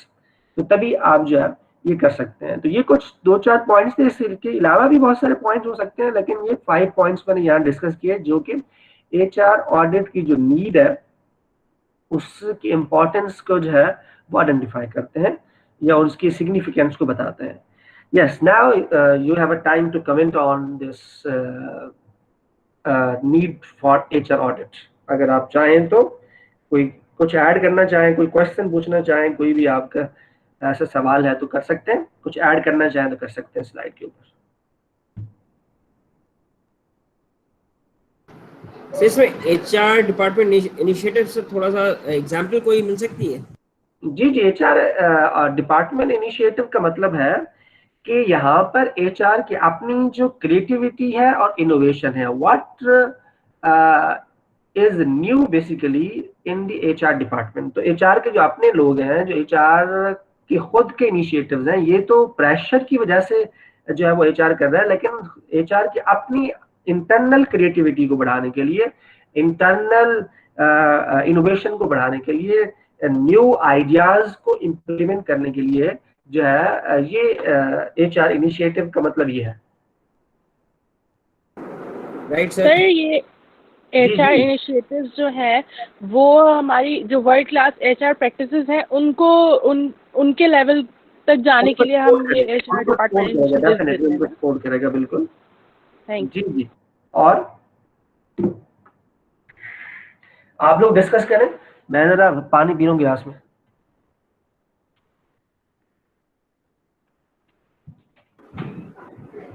कोई ऐसा हमारे पास है जो एचआर ऑडिट से जिसका ताल्लुक हो, या कोई किसी ऑर्गेनाइजेशन में जिसको पता हो कि यहाँ पे एचआर ऑडिट हो रहा है, कोई इस पे कमेंट करना चाहेगा? कोई स्पेशली एचआर ऑडिट नहीं होता है बेसिकली, जो मैंने सुना है वही जो पहले हम डिस्कस कर चुके हैं कि सी वाले एसीसी वाले जो ओवरऑल ऑडिट होता है ऑर्गेनाइजेशन का, उसमें वो भी कर लेते हैं। तो ओवरऑल एचआर का ऑडिट स्पेशली कोई टीम वगैरह मैंने कोई ऐसी ऑर्गेनाइजेशन नहीं देखी जिसमें होता हुआ हो सकता है कुछ ऐसी बड़ी ऑर्गेनाइजेशन उसमें होता हो, मैंने नहीं देखा। तो यही करते हैं और यही इससे ही हमें जो है वो पूछना पड़ेगा। मैंने बैंक्स के अंदर स्टेट बैंक्स मैंने देखे हैं, स्टेट बैंक के ऑडिट होते हैं जो कि एचआर रिलेटेड होते हैं, तो वो चीज़ मैंने देखी है जो कि रिकॉर्ड्स और जो उनकी प्रैक्टिसेस होती हैं उसके ऊपर डेफिनेटली वो होता है। बट दूसरी जो मल्टीनेशनल या ऐसी कोई ऑर्गेनाइजेशन में मैंने ये नहीं देखा जी, इसलिए मैं मुस्तफा मैं यहाँ पर ये बात कहना चाहूँ। बोले आप कौन शेयर करना चाह रहा है? जी जी मुस्तफा, मैं आपकी जो आपने अभी कहा ना स्टेट बैंक में जो ऑडिट हो रहे होते हैं, तो एक्चुअली मेरे अपने भाई जो है वो इंटरनल ऑडिट के ही जो है वो डायरेक्टर हैं। तो प्रोफेशनली वहाँ पर भी कोई ऐसा काम नहीं हो रहा होता कि कोई एचआर की अलग से जो है वो प्रैक्टिस की जा रही हो। वही जो फाइनेंशियल जो ऑडिट हो रहा होता है उसमें कुछ फॉर्म्स वगैरह वो देखकर जो है उसकी जो है वो प्रैक्टिस को फिल कर लेते हैं। मतलब पर वे नहीं होता कि अलग से, जिस तरह आप जैसे हम किसी भी ऑर्गेनाइजेशन के एचआर डिपार्टमेंट से अलग हो सकते हैं, लेकिन जब ऑडिट कंडक्ट किया जा रहा होता है तो जो फाइनेंशियल ऑडिट कंडक्ट करने जा रहे होते हैं वो ही उस ऑडिट को जो है वो कंडक्ट कर लेते हैं और कोई फॉर्म वगैरह फिल करवा के जो उनकी रिक्वायरमेंट्स होती हैं उस पर डिस्कशन हो जाती है और जो चीज़ें उनको चाहिए होती हैं जो प्रॉपर नहीं होती हैं उसको वो मैनेज करवा लेते हैं। वैसे ज्यादातर जो होता है एचआर में पेरोल के ऊपर सबसे ज्यादा जो है फोकस होता है। वैसे सर एक और पेरोल पे तो इसलिए भी होता है कि फाइनेंस रिलेटेड है और अकाउंटिंग और आप उसमें मॉनेटरी चीजें आ जाती है, शायद वो इस हवाले से तो डेफिनेटली होता है। बाकी मैंने स्टेट बैंक में सर मैंने रिकॉर्ड्स के ऊपर और बाकी प्रैक्टिस पे डेफिनेटली मैंने देखा है, बट ऑर्गेनाइजेशन में सर एचआर ऑडिट के ऊपर मुझे हैवी प्रैक्टिसेस मुझे नजर नहीं। हाँ डेफिनेटली चेक इन कंट्रोल्स होते हैं, कंप्लायंसेस होती हैं, बट कोई पर्टिकुलर मैंने एचआर ऑडिट होते हुए कभी मैंने देखा नहीं कि हाँ ये एचआर की ऑडिट टीम आ गई है, इस तरह से कभी मैंने देखा नहीं है। वैसे लोगों के पास कुछ कंपनियां कराती हैं जैसा कि बहुत पुरानी कुछ 2-4 साल पुरानी बात है, जरी तरक्याती बैंक का पूरा बाकायदा एचआर डिपार्टमेंट का ऑडिट किया है। और इसी तरह ये सुजुकी जो कंपनी है उसका ये राहिला नारेजो एक कंसल्टिंग फर्म है, नारेजो के जी सर, नारेजो कंसल्टेंट्स। जी जी जी जी तो वो उनके ऑडिट जो है वो करती हैं, खातून जो है उनकी जो टीम है वो वहाँ जाकर कर रही होती है। बहुत चंद लेकिन एग्जांपल है, और ये ऐसे ऑडिट हैं जो कि 2 साल 3 साल बाद जाकर जो है ये किए जा रहे होते हैं। लेकिन ये बात आपको बिल्कुल ठीक है कि ज़्यादातर जो है वो फाइनेंशियल ऑडिट के साथ ही इसको जो है वो किया जाता है। उसमें मैनेजमेंट ऑडिटर्स होते हैं ज़रूर, लेकिन उनका इतना ज़्यादा नॉलेज नहीं होता इस एरिया के अंदर कि एचआर को इस तरह डिटेल में जो है एनालाइज कर सकें। जी सर, यहाँ पे थोड़ा सा ऐड करना चाहूँगा स्ट्रेटेजिक ह्यूमन रिसोर्स मैनेजमेंट एक कोर्स पढ़ा था मैंने, तो उसमें एक उसी का पार्ट था, एक स्टेप था मॉनिटरिंग एंड एवेल्युएशन, M&E। ठीक है। बहुत सारी कंपनीज हैं जैसे जोंग है पाकिस्तान में, हुआवे है एक ग्लोबल कंपनी है, इसी तरह नेस्ले एक ग्लोबल कंपनी है। तो इसकी वेबसाइट पर भी इसका अपना एक मॉनिटरिंग एंड एवेल्युएशन का एक अलग से चैप्टर है, एक लिंक है, और वहाँ पर वो सब बातें डिटेल से उन्होंने लिखी हुई हैं, जहाँ वो globally country to country culture को उस मुल्क के अपनी कंपनी के कल्चर विजन और मिशन के साथ अलाइन कर रहे होते हैं इन एस्पेक्ट विद ह्यूमन रिसोर्स। यानी वहाँ की जब वो ह्यूमन रिसोर्स को लेते हैं, उसको वो ट्रेनिंग देते हैं, उसको डेवलप करते हैं, उसको अपने कल्चर और उसके मुल्क के कल्चर के हिसाब से अलाइन करके मुस्तकिल मॉनिटर भी करते रहते हैं और इवेल्युएट भी करते रहते हैं, और ये एक ऑन गोइंग प्रोसेस है। Okay, very good. हेलो जी जी आवाज आ रही है मेरी? बहुत सारी कंपनीज के अंदर आ रही है, आवाज आ रही है, बिल्कुल आवाज आ रही है। जी सर, मैं बस एक छोटी सी बात ऐड करना चाह रहा था। ये एचआर डिपार्टमेंट इनिशिएटिव के हिसाब से मैंने एक आर्टिकल पढ़ा था कि how strategic HR can contribute to product innovation. Product innovation basically है तो मार्केटिंग एंड सेल्स का टॉपिक, लेकिन एचआर कैसे उसको बेहतर बना सकती है ये ऑडिट के हिसाब से या एक यानी एचआर डिपार्टमेंट के इनिशिएटिव के हिसाब से एक बात थी उसमें कि जब बंदे लाए जाएं तो उनमें एक इनोवेटिव पॉइंट या क्रिएटिविटी भी देखी जाए, साथ साथ जो एक्सपीरियंस है और जो डिग्रीज हैं उसके अलावा क्रिएटिविटी भी एक ज़रूरी चीज़ है वो प्रोडक्ट इनोवेशन के हिसाब से, क्योंकि जो मार्केटिंग वाला बंदा हायर होगा वो भी तो एचआर वाले ही करेंगे।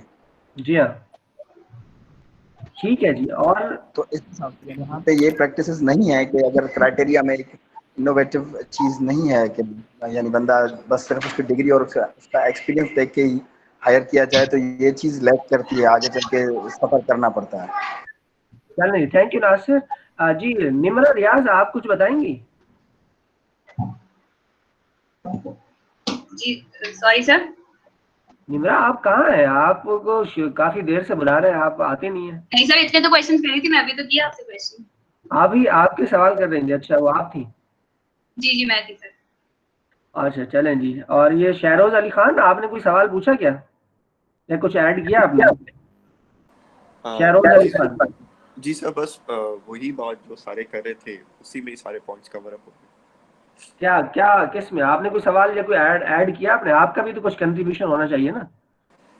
सर जी बस वही जो सारे मेरे ख्याल हाँ, क्या वही क्या मतलब इन्होंने क्या बोला? चले उसी को आप रिपीट करें जरा, क्या बोला इन्होंने? जैसे सर अभी बात हो रही थी, जैसे स्टेट बैंक की बात कर रही थी, जो आई थिंक इनाम ने जो बात की थी, सर मैं उसमें ये पूछना चाह रहा था बेसिकली सर कि जैसे हमारे पास एचआर की कंपनीज होती हैं, जैसे बैंक्स की अगर बात करें, I am also a banker, ठीक है, हमने देखा है कि हमारे पास थर्ड पार्टी कॉन्ट्रेक्चुअल्स होते हैं, जैसे फुलक्रम एक कंपनी है, एक है ट्रस्ट कॉन्ट्रैक्टर सर्विस करके है, और कुछ और कंपनीज हैं।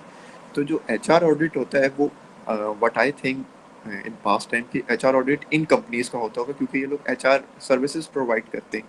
बट जब मैं कंपनी में आया तो फिर मैंने देखा कि एचआर के हवाले से विद इन द कंपनी भी जो है वो ऑडिट कंडक्ट किए जाते हैं, जैसे मैंने थोड़ी देर पहले आपसे डिस्कस भी किया था कि वाया सर्वे फॉर्म या कुछ इस तरह होता है। अब हमारे पास चलें, ठीक है। सवाल क्या है आपका? बस और वो यही पूछना चाह रहा था जी, मैं यही पूछना चाह रहा था कि एचआर कंपनीज के अलावा भी ऑडिट होता है, यानी एक एचआर कंपनीज डिपार्टमेंट का ऑडिट होता है, जहाँ जहाँ एचआर डिपार्टमेंट होगा उसका ऑडिट होगा।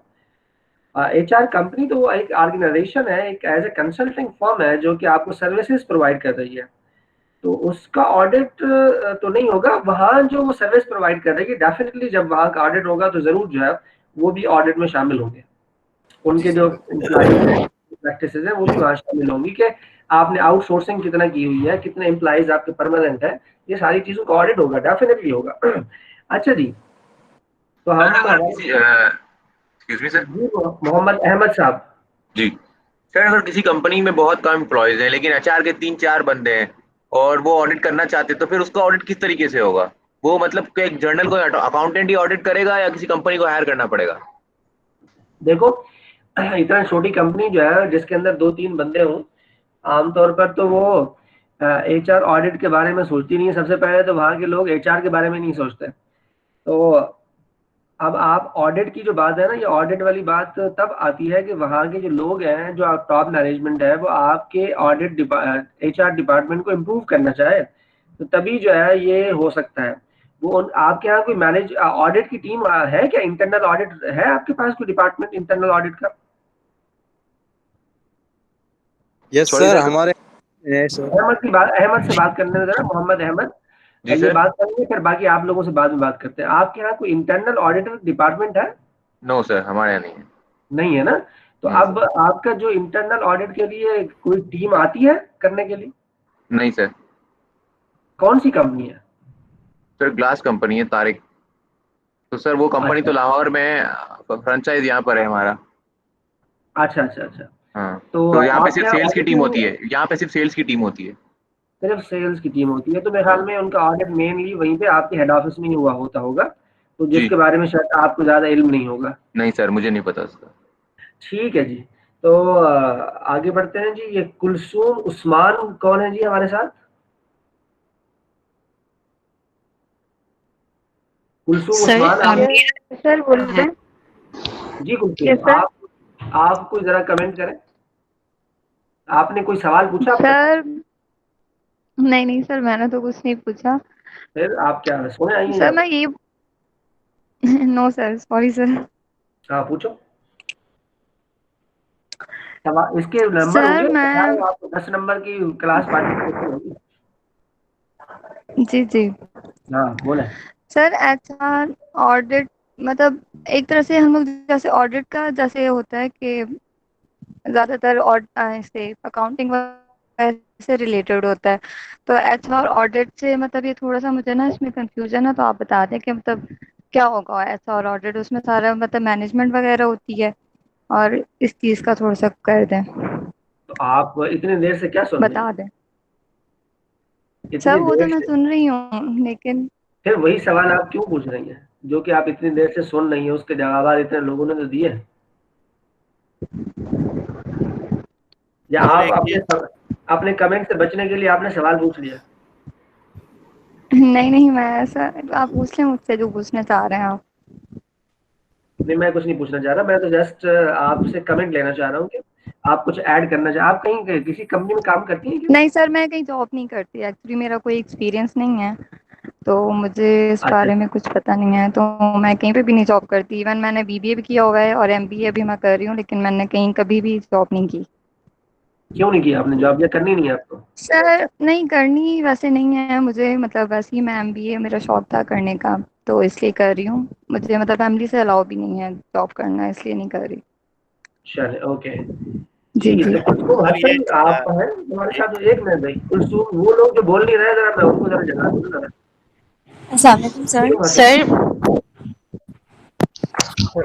एक सर क्वेश्चन मुझे आप कुलसुम हसन से कमेंट्स चाहिए अभी आप अब तक? जी क्या आप कमेंट अस्सलाम करना वालेकुम चाहते हैं? सर। वालेकुम अस्सलाम जी कुलसुम। अस्सलाम सर। सर मैंने अभी ज्वाइन की है क्लास, लाइट नहीं थी। आपने अभी अभी ज्वाइन किया है? जी सर, लाइट ही नहीं थी। अच्छा चले कोई बात नहीं। अच्छा जी, और कौन बोलना चाह रहा था? अब आप बोलें जो बोलना चाह रहे थे। सर मैं बात क्वेश्चन करना था। चाहती हिना सोमरो जी हिना। हूँ। Yes sir. तो ऐसे मुझे आपसे जी सर, मैं अपना एक एक्सपीरियंस शेयर करना चाह रही थी। लाहौर में मैंने एक प्राइवेट कंपनी, फार्मास्यूटिकल कंपनी में वहाँ पे जॉब शुरू की थी। लाइक वहाँ पे मेरा सिर्फ 2 to 4 months का एक्सपीरियंस था। अभी जस्ट मैं न्यू हुई थी, तो वहाँ पे मेरा एक्सपीरियंस ये हुआ कि वहाँ पे जो ऑनर थे वो ऑडिट तो करवा रहे थे, लाइक क्योंकि मैं एचआर में ही थी अभी जस्ट, मुझे इतना आइडिया भी नहीं था। That was my first job, मुझे पता भी नहीं था इतना चीज़ों का। तो मैंने ये प्रैक्टिस देखी कि उन लोगों को मतलब एक्सटर्नल को वो उन्होंने बुलवाया और उनको पैसे देकर, लाइक सम टाइप ऑफ हम कह सकते हैं कि कोई फेक, अगर मैं कहूँ तो कोई सर्टिफिकेशन वगैरह लेने के लिए उन्होंने ऑडिट करवाया था, और उन ऑडिटर्स को उन्होंने पैसे दिए थे। तो क्या इस तरह की भी प्रैक्टिस होती है मतलब पाकिस्तान में, या फिर ये सिर्फ छोटी कंपनी में इस तरह की चीजें होती हैं? चले आपके सवाल का जवाब देता हूँ, ये पहले अवैस से बात कर लेते हैं। आपके सवाल का जवाब बहुत इंटरेस्टिंग है जी। अवैस आप जरा कुछ कहना चाह रहे थे? जी सर, मेरा क्वेश्चन ये था जैसे जो नीड ऑफ एचआर ऑडिट है उसमें ये भी हो सकता है कि ना हम जो दूसरे ह्यूमंस है उनके साथ सही हो रहा है, फेवरेटिज्म नहीं हो रही कंपनी में, जो हायरिंग हो रही है वो प्रॉपर एज पर पॉलिसी हो रही है, या उस पर कोई पर्सनल इन्फ्लुएंस है किसी का। डेफिनेटली यही चीजें तो देखेंगे इसके अंदर लड़के, और क्या देखेंगे, यही चीजें देखेंगे हमने हर सूरत में, ये सारी चीजें उसका पार्ट होंगी भाई। एक चीज है सर के So that is the जो basically HR audit. फाइनेंशियल जो ऑडिट होता है वो तो उसको कंपलसरी है, रूल के अंदर है। तो एचआर ऑडिट भी है कि भाई मैंने जो अभी तक नॉलेज है उसके मुताबिक जो है एचआर ऑडिट बाय लॉ जो है कंपलसरी नहीं है। हाँ कंपनीज हैं या जो कि अथॉरिटी हैं जो रजिस्ट्रेशन करनी है, रेगुलेटरी बॉडी हैं, उन्होंने अपने उसके अंदर इसको शामिल किया हुआ है, लेकिन ये वो चीज नहीं है जो कि बाय लॉ जो असेंबली से पास हुआ हो या इस तरह की चीज है, वो नहीं है ये। लेकिन इसको उसमें शामिल जरूर किया गया है। सर हिना का मैं जरा जवाब दे दूं पहले। हिना सोमरो का सवाल था कि जो कंपनीज होती हैं वो पैसे देकर अपनी जो फाइनेंशियल रिपोर्ट्स होती हैं वो उनको जो है उसके ऊपर सर्टिफिकेशन लेती हैं। ये बिल्कुल आप ठीक कह रही हैं। कंपनी के अंदर वैसे 2 किस्म की रिपोर्ट बनती हैं, आपको बताऊं मैं। ये जो जितने भी बैठे हुए हैं ना बिजनेसमैन, ये सब चोर हैं। ये इमरान खान सही तो कहता है। ये दो जो है ये बनाते हैं असल में। एक जो बैलेंस शीट बनती है वो बनती है for the purpose of tax, और एक जो बनती है वो बनती है for the purpose of investors. तो इन्वेस्टर्स के लिए अलग जो है वो चीजें होती हैं, और टैक्स के लिए जो है वो अलग चीजें होती हैं। और वो जो ऑडिटर जाते हैं उसको जो है वही पैसे देकर ही ये काम किया जा सकता है, बगैर पैसे के तो नहीं होता। तो ये ऑडिटर जितने भी बाहर बैठे हुए हैं ये सब इसी तरह पैसा कमाते हैं। और इसी ये जो वो जैदी साहब भी एक बने थे ना यहाँ पर चेयरमैन टैक्स के, तो उनकी अपनी कंपनी थी जो यही करती थी, लेकिन वो ज्यादा देर बेचारे चल नहीं सके क्योंकि उनकी कंपनी वरना डूब जाती। कुछ और अर्सा चलते तो मेरे ख्याल में वो कंपनी उनकी वहां रहती नहीं, क्योंकि लोग उनको अपना बिजनेस देना बंद कर देते अगर वो सही काम करते। तो गलत करते तो इमरान खान पकड़ता, इसलिए वो छोड़ गए, बीमार भी हो गए इस चक्कर में। अब दूसरे तो ये होता है, बिल्कुल आप सही कह रही हैं कि लोग इस तरह के जो प्रॉब्लम होते हैं, यानी अपने पैसा बचाने के लिए, टैक्स कम देने के लिए वो इस तरह के काम करते हैं। ये बिल्कुल ठीक बात है आपकी। इवन ऑर्गेनाइजेशंस में ऐसा भी होता है कि जो सैलरी दी जाती है उसमें मैंने एक जगह मतलब बात चल रही थी, वहाँ पे सैलरी पे बात हुई थी, तो उन्होंने कहा था कि देखिए आपके ऑफिशियल तो हम इतने देंगे, बाकी आपको हम एक हर महीने लिफाफा दिया करेंगे, विच विल बी टैक्स बचाने के लिए। टैक्स बचाने के लिए ये टैक्स एवेजन वाली जो होता है, प्रोप्राइटरशिप में बिल्कुल होता है ये। अभी ये देखिए बाकी सब चीजों को छोड़कर, मुस्तफा छोड़कर सिर्फ आप EOBI को देख लें। आप EOBI जो है तमाम एम्प्लॉइज के लिए कंपल्सरी है, लेकिन आप ऑर्गेनाइजेशन को उठाकर देखें तो उसमें बाद ऑर्गेनाइजेशन तो ऐसी हैं जिसमें 30% 20% लोगों का EOBI सिर्फ है, बाकी 80% लोगों का तो EOBI ही नहीं है। बाज लोगों का ऐसे OBI है कि वो साल बाद शुरू करते हैं, एक पूरा साल EOBI जमा नहीं कराते। तो ये तो लीगल रिक्वायरमेंट है, उस लीगल रिक्वायरमेंट को ही लोग पूरा नहीं करते, वो ये कम शो करते हैं कि हमारे यहाँ एम्प्लॉय नहीं है। फिर वहाँ ये सारे बात मैं करूं, एक बात इस EOBI पे याद आई, अब मुझे ज़हन में नहीं आ रहा कि रिलेटेड है या नहीं, लेकिन जो माल प्रैक्टिसेस चल रही हैं उस हिसाब से मैं कह रहा हूं कि एक ऑर्गेनाइजेशन थी जिसमें 20 से ज़्यादा बंदे थे। पहले तो उनका साल का कॉन्ट्रैक्ट होता था, लेकिन जब उनको अप्रोच किया गया कि आपके पास इतने एम्प्लॉयज़ हैं, आप EOBI से रजिस्टर करवा लें, तो उन्होंने जो चालाकी की, हर एम्प्लॉय को वो सिर्फ 3 महीने का कॉन्ट्रैक्ट देते थे। 3 महीने के बाद एक हफ्ता वो काम पे ही नहीं आते थे, फिर 3 महीने का उनको दोबारा कॉन्ट्रैक्ट दिया जाता था ताकि वो उनको EOBI में रजिस्टर ना होना पड़े। ये तो बहुत सारे लोग कर रहे हैं, डेली वेजेस वाले जो होते हैं उनके लिए, ये डेली वेजेस पर लोगों को रखा हुआ है उन्होंने। तो डेली वेजेस वाला वैसे ये है कि जो पार्ट टाइम एम्प्लॉइज होते हैं उनके लिए भी EOBI कंपलसरी है, जो पार्ट टाइम एम्प्लॉइज होते हैं। और बाकी जो डेली वेजेस वाले हैं उनके लिए कंपलसरी नहीं है। इसलिए जो है ये ज्यादातर या तो आउटसोर्स कर देते हैं, लेकिन इवन के आउटसोर्सिंग एम्प्लॉइज का भी कंपलसरी है। जो आउटसोर्सिंग एम्प्लॉइज होते हैं वहां पर उनका भी EOBI कंपलसरी है, लेकिन ये करते नहीं है, वहां पैसे वैसे देकर जो है इससे जान छुड़ा देते हैं। तो ये प्रॉब्लम्स तो हैं जो कि इस वक्त हमारे यहाँ चल रहे हैं। बहरहाल तो इन्हीं प्रॉब्लम्स के साथ ही हमने आगे बढ़ना है और इन्हीं प्रॉब्लम को सामने रखकर हमने काम करना है। आगे बढ़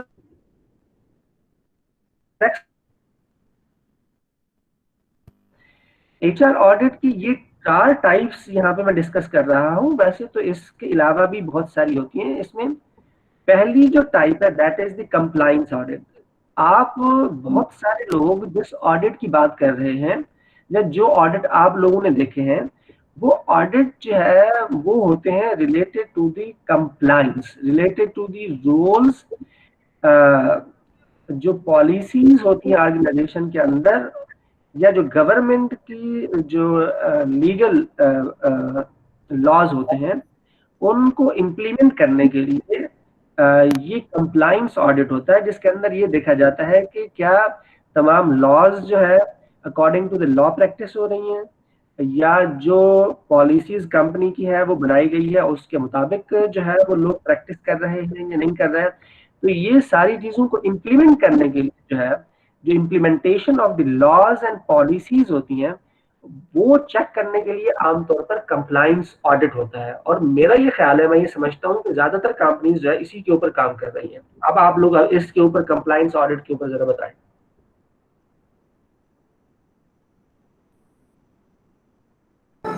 कंप्लायंस ऑडिट बेसिकली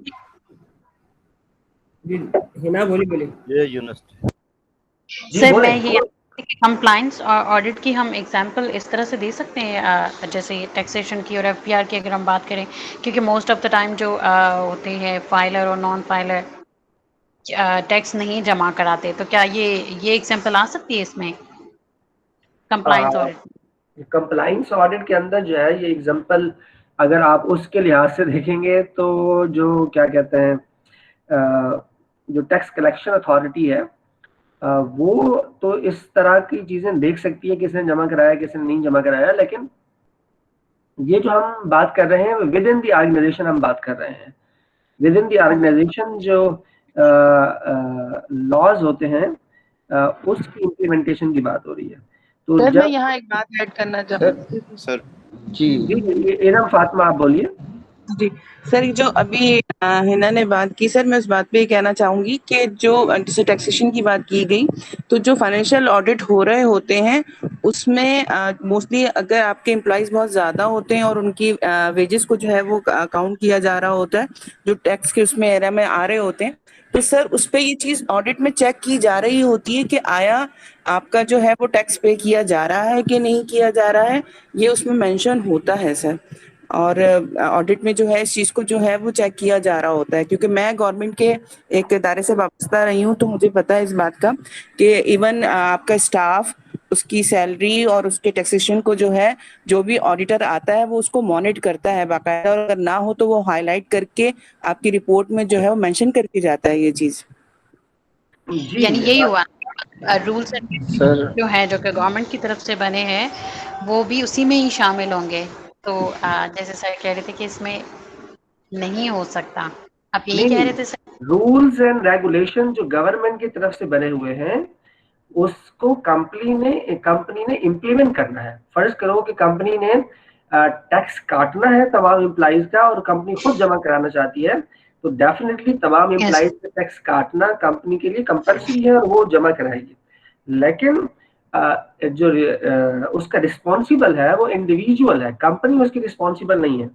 कंपनी जो है सिर्फ जमा करा देगी, लेकिन आपने इंडिविजुअल जो टैक्स पेयर है वो अपने जो टैक्स है वो खुद फाइल करेगा, कंपनी आपका टैक्स फाइल नहीं करेगी। हाँ वो जमा करा सकती है, उसके अंदर जो है वो रिक्वायरमेंट है लीगल, तो वो जमा कराती है उसके सर इसमें तो फिर हमारे तो ये नासिर की बात करना चाह रहा है थोड़ी देर तक, आप बाकी आप लोग से नासिर से पहले बात करें। जी सर, मैं सिर्फ ये कहना चाह रहा था, अगर सिर्फ इंटरनल पॉलिसीज की बात की जाए, वैसे तो जो कंप्लायंस ऑडिट बेसिकली यानी हम अगर इंटरनेट पे पढ़ें या बुक्स में पढ़ें तो यही होता है कि गवर्नमेंट के पॉलिसीज और लॉज को कंप्लाई किया गया है या नहीं, यही ऑडिट बेसिकली होता है। अगर इंटरनल ऑडिट जैसे आपने कहा कि कंपनी की अपनी क्या पॉलिसीज हैं उनको कंप्लाई किया जा रहा है या नहीं एचआर के हिसाब से, तो यहाँ पे मेरा अंदाज़ा यही है कि कंप्लायंस ऑडिट का मतलब होगा कि जो स्ट्रेटेजिक पॉलिसीज बनी हुई हैं कंपनी की इंटरनल वो फॉलो की जा रही हैं या नहीं। जी बिल्कुल ठीक है। जी नायाब बहुत देर बाद कुछ पूछना चाह रही हैं। जी नायाब बोलें। जी सर, मैं यही पूछ रही थी कि जो एम्प्लॉयमेंट एंड लेबर लॉ होता है वो सब भी कंप्लायंस ऑडिट में ही फॉलो होगा, लेकिन मिस्टर नासिर की बात से जो है वो चीज़ें क्लियर हो गई हैं। जी थैंक यू नायाब। जी फारिहा मदनी। जी सर, मैं भी यही बोल रही थी कि कंप्लायंस ऑडिट में तो फिर हमारे इंटरनल रूल्स की इम्प्लीमेंटेशन आ जाती है ना कि वो इम्प्लीमेंट हो रहे हैं या नहीं हो रहे। जैसे दुबई इस्लामिक बैंक है, वहाँ पर एक है कि ड्रेस कोड का है कि एक स्पेसिफिक ड्रेस कोड आपने फॉलो करना है, या सर्टेन अमाउंट ऑफ लीव्स जो दी जाती हैं वो किस तरह वो फॉलो हो रही हैं या नहीं हो रही हैं, या एम्प्लॉयज उस हिसाब से कर रहे हैं या नहीं कर रहे। बहुत सारे एम्प्लॉयज, अब जिस तरह से मेरी कंपनी में ये है कि हमारे पास कोई कंसल्टिंग फर्म है तो एक सर्टेन लीव नहीं दी जाती, लेकिन उसका लोग इस तरह से भी फायदा उठा लेते कि कभी फैमिली में कोई ऑपरेशंस हैं या कुछ हैं तो उसके लिए चले जाएंगे, या लाइक मेरे पास एक एम्प्लॉय की एग्जांपल है कि उन्होंने ऑलमोस्ट हाफ ईयर उन्होंने छुट्टी की बिकॉज ऑफ वेडिंग और समथिंग लाइक दैट, लेकिन उसका कोई बैलेंस नहीं था, चेक इन बैलेंस नहीं था। तो कंप्लायंस ऑडिट में तो फिर यही आ जाता है ना कि एचआर ऑडिट, एचआर ये इम्प्लीमेंट करे कि ये चीजें एम्प्लॉयज कर रहे हैं या नहीं कर रहे। जी बिल्कुल फारिया, बिल्कुल ठीक कह रही हैं आप जी। और कोई कुछ कहना चाह रहे हैं? अदरवाइज मैं सबा खान से पूछना चाहूंगा। सबा खान, आपके क्या कमेंट है? सबा खान से बात करते हैं। जी सबा, आप हैं हमारे साथ? जी सर मैं हूँ। हाँ सर मैं आपसे ये आप पूछना बोले। फिलहाल सर कि मतलब इसमें गवर्नमेंटल लॉज भी होंगे और साथ साथ कंपनी की इंटरनल पॉलिसीज भी काउंट होंगी, मतलब ये दोनों चीजें इसमें काउंट होती है ना, कंप्लायंस ऑडिट। बिल्कुल। तो सर ये भी इंटरनल और एक्सटर्नल दोनों होगा, मतलब इंटरनल डिपार्टमेंट भी कर रहा होगा और एक्सटर्नली भी जो ऑडिट होता है वो हो रहा होगा। कंप्लायंस का ऑडिट डेफिनेटली दोनों, इंटरनल ऑडिट भी इसमें शामिल होता है और एक्सटर्नल ऑडिटर भी कंप्लायंस को देख रहे हैं। सर कंप्लायंस है ही यही चीज ना कि मतलब जो गवर्नमेंट के रूल रेगुलेशन लॉज जो है ना उनको अपने से सिंक्रोनाइज करना, उसको कि मतलब ये हम उसके मुताबिक चलते हैं कि अगर एक्सटर्नल कोई ऑडिटर या कोई आ जाता है तो उसके मुताबिक हमारी हर चीज जो है ना अलाइन हुई भी हो। बिल्कुल ठीक बात है कामरान साहब, बिल्कुल सही कह रहे हैं आप। हाँ सर जी और कौन कहना चाह रहे थे? जी सर, थैंक यू मुस्तफा। तब मैं बस सुमरो की बात में को थोड़ा सा मैं ऐड करना चाह रहा था कि जैसे टैक्स एवेजन के हवाले से जैसे बात चल रही थी, जैसे मैंने भी एक एग्जांपल दी थी कि वो एक सैलरी दी जाती है फिर एक लिफाफा दिया जाता है, this basically counts into tax evasion. तो इस चीज को चेक करने के लिए डेफिनेटली इनकम टैक्स के जो है ऑडिटर्स भी आते हैं, मतलब जो हमारा नॉर्मल ऑडिट हो रहा होता है इसके अलावा इनकम टैक्स ऑडिटर्स भी आते हैं। अब डेफिनेटली हमारे पास एक प्रॉब्लम ये भी चलता है कि गवर्नमेंट ऑर्गेनाइजेशन के ये लोग होते हैं तो इनको ब्राइब से भी जो है बहुत ज़्यादा अक्सर औकात वो कर दिया जाता है, तो ये वाला सिलसिला भी साथ साथ चलता है। बाकी सर कंप्लायंस ऑडिट की मैं एक दो एग्जांपल्स देना चाह रहा था। जैसे अक्सर कंपनीज में जो है अपने रूल्स जितने जो पॉलिसीज बनी हुई है उसको फॉलो करना, जैसे लेट्स सपोज एक बंदा प्रमोट होकर मैनेजर हो जाता है तो उसको अगर कोई हम एडेड बेनिफिट्स मिल रहे हैं, लेट्स सपोज अगर कार अलाउंस मिल रहा है तो क्या उसको प्रॉपर्ली कार अलाउंस मिल रहा है, या फिर उसको गाड़ी अगर मिलनी है फिजिकल तो गाड़ी क्या टाइमली मिल रही है नहीं मिल रही।